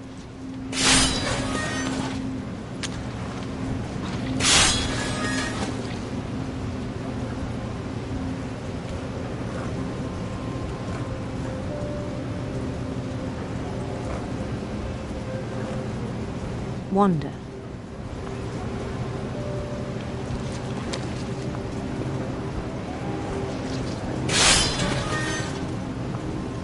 I asked him to describe it.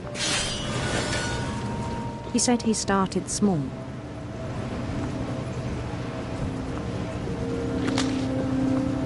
Imagining a labyrinth.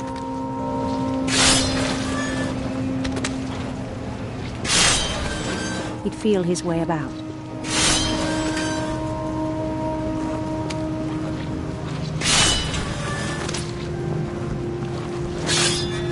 Then something moved.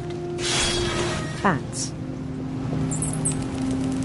And toads.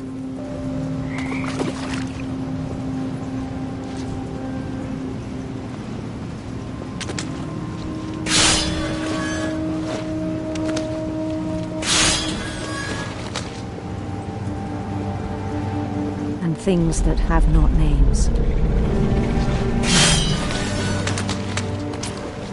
He knew it was all in his head.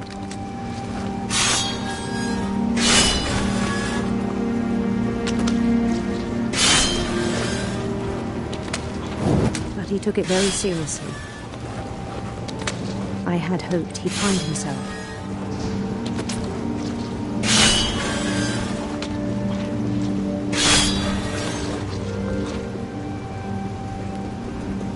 But he found something more.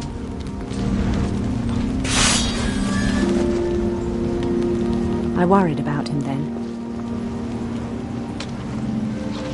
Daydreaming at the cannery. I spoke with his boss.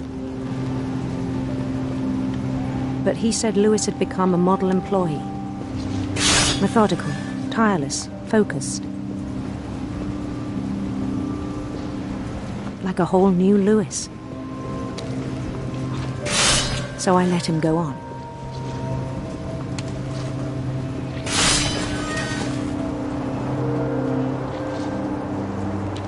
I even encouraged him.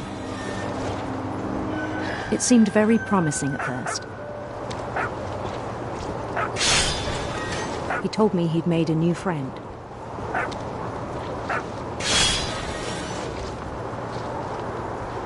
On the edge of a city he named Lewis Topia.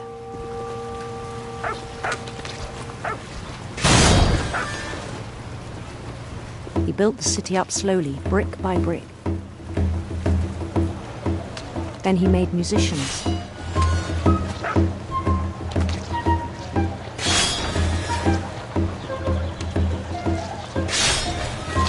And songs for them to play.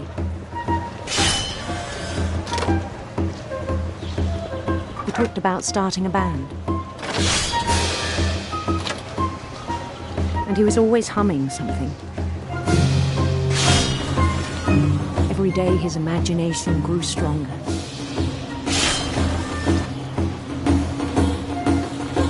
He no longer spoke at the cannery,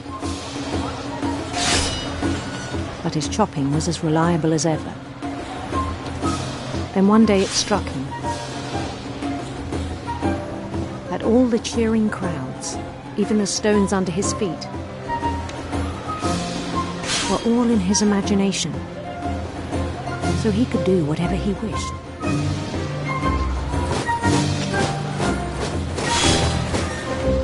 He held an election for mayor, and he won. They begged him to stay, but his mind was already wandering. It became a game for him.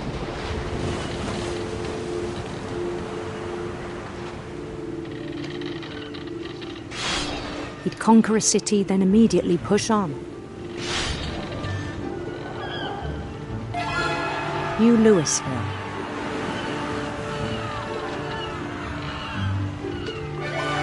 St. Louis. He started drifting away from our reality.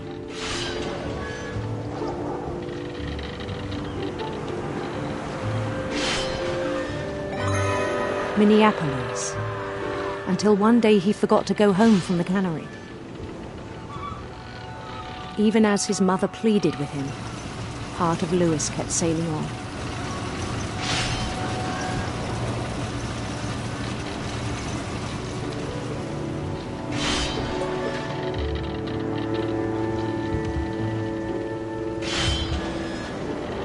In Louisburg, he heard rumors of a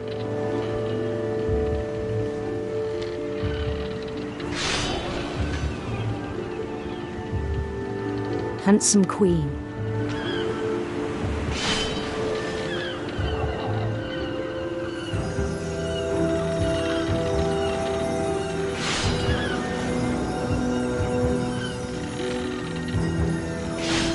The queen was on her own quest for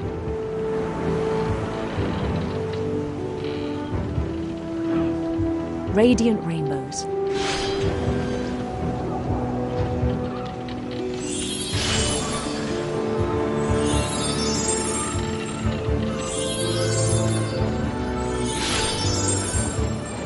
He followed the sound of her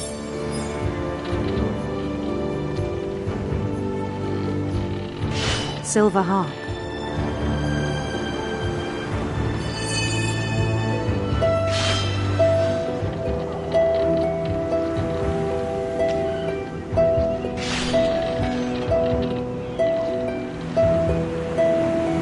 His chase led him to a golden palace east of the sun and west of the moon.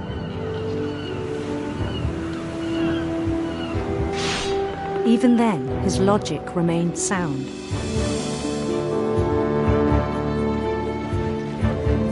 He knew the world was all in his imagination.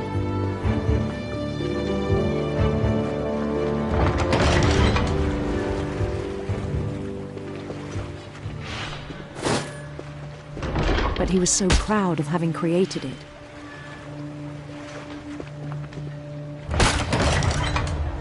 In his own eyes, he'd become something greater than a king.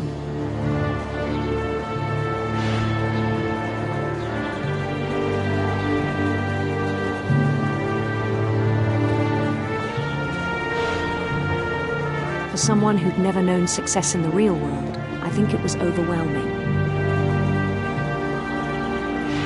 And then it struck him that the real Louis was not the one chopping salmon, but the one climbing the steps of a golden palace.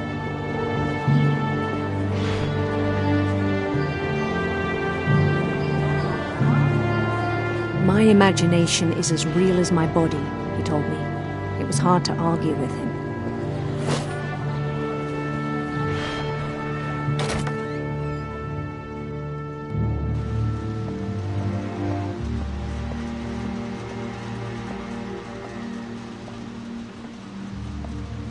He began to forget the world we know.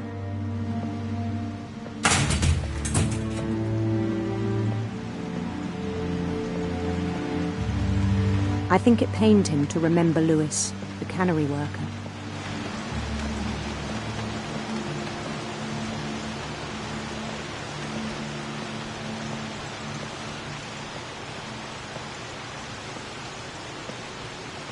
He began to despise the man with a royal contempt.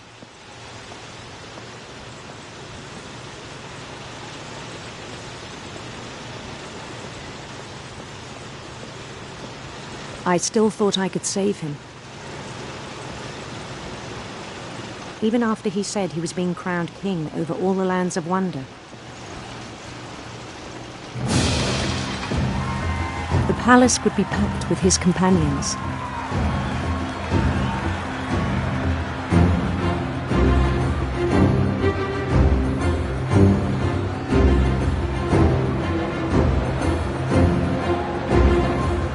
Including the wise Calico who'd insisted on inviting me.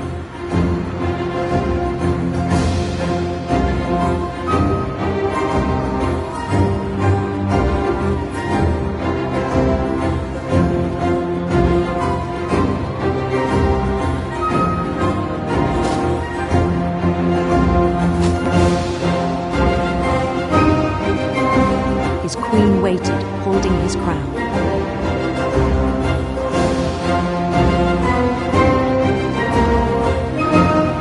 There was only one thing left to do.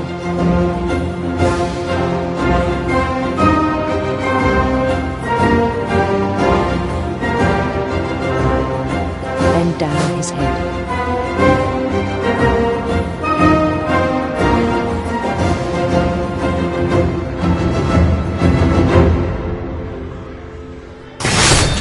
And the rest I think you know. Mrs. Finch, your son was a kind man who will be missed by all of us who knew him.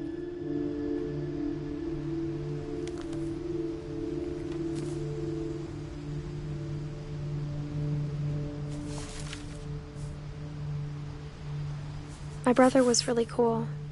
I wish you could have met him.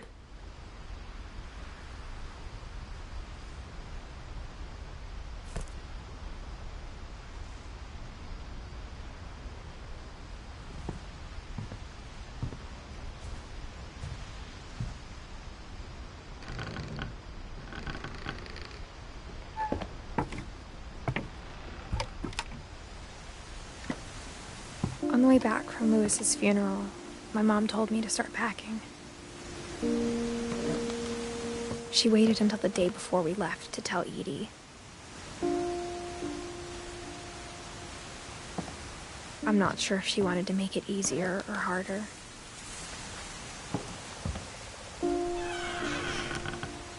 I wish we'd stayed.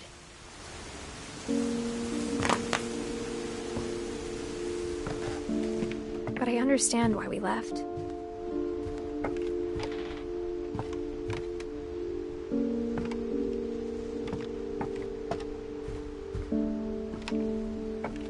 My mom ended up leaving everything behind.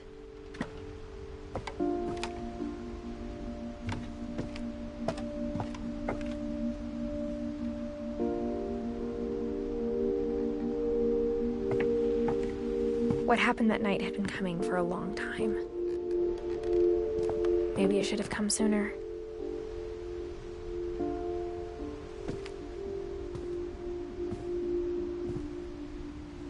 But it had to end one way or another. All that's left now is to tell you about that last night.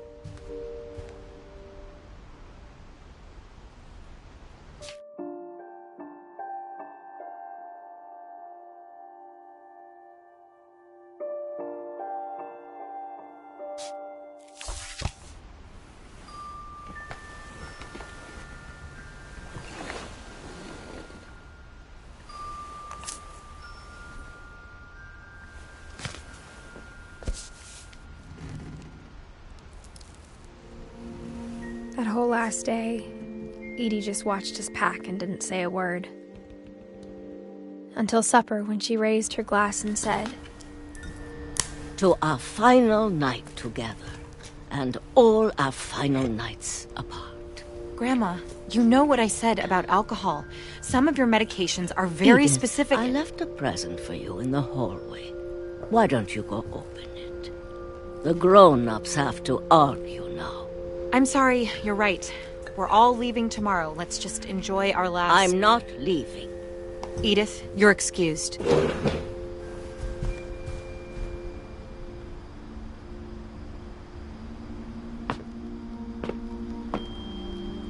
The power had been shut off that morning, but Edie always had plenty of candles. When my mom sealed the library, I don't think she knew about the other entrance. Or that Edie had a key to it.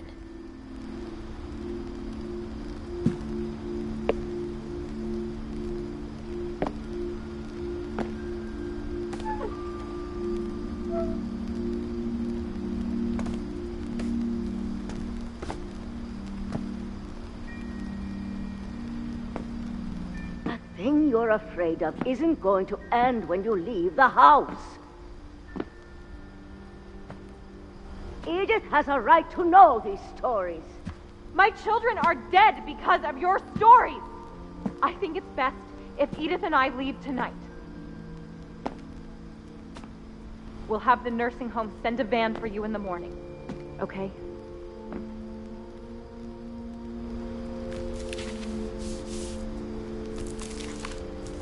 Dear Edith, there's so many stories I wish I could tell you, but there's only time for one. This is about what happened on the night you were born. That night, the tide went way, way out.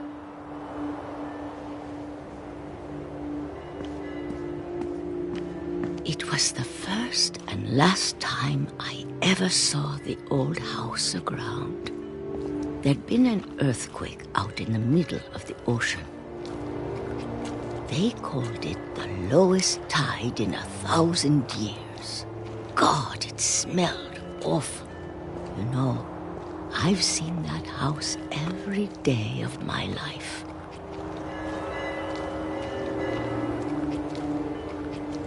But I never thought I'd go back to it. When the fog rolled in, I lost my way.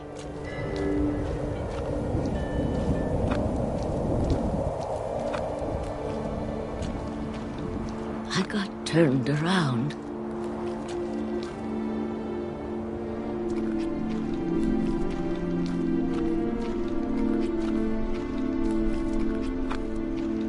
I started seeing things.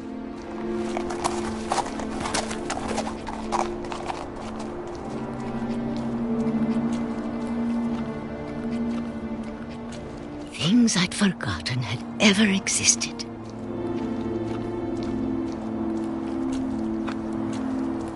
But when I saw them, they felt like old friends. That night, a lot of things came back to me. Or maybe I came back to them.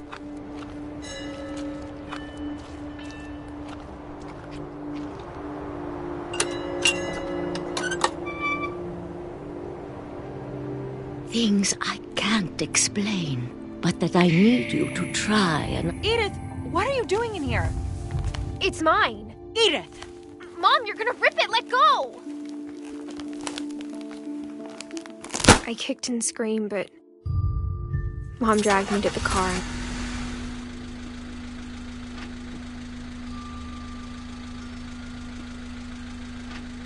I never saw Great-Grandma Edie again.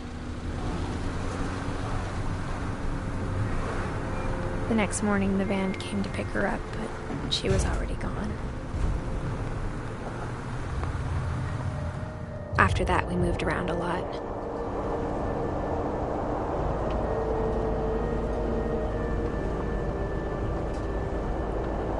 We both tried to make the best of it.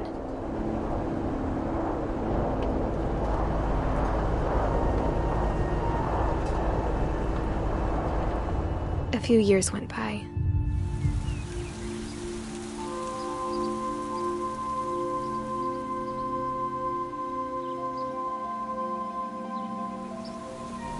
My mom didn't like to talk about it, but she started getting sick a lot. The rest happened pretty quickly.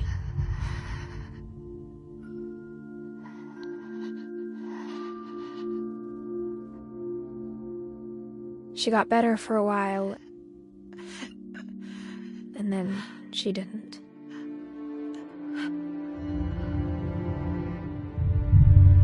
And then I was alone.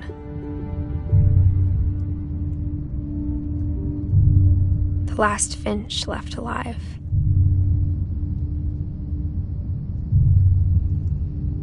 Until I found out about you.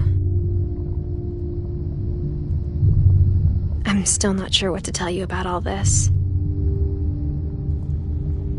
If we lived forever, maybe we'd have time to understand things. But as it is, I think the best we can do is try to open our eyes. And appreciate how strange and brief all of this is.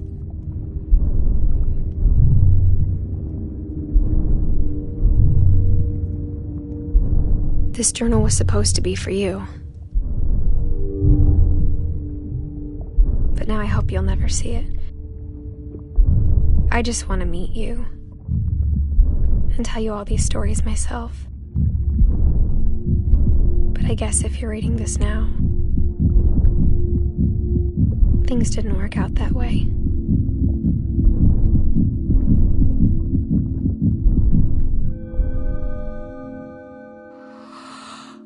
This is where your story begins. I'm sorry I won't be there to see it. It's a lot to ask, but I don't want you to be sad that I'm gone. I want you to be amazed that any of us ever had a chance to be here at all. Good luck.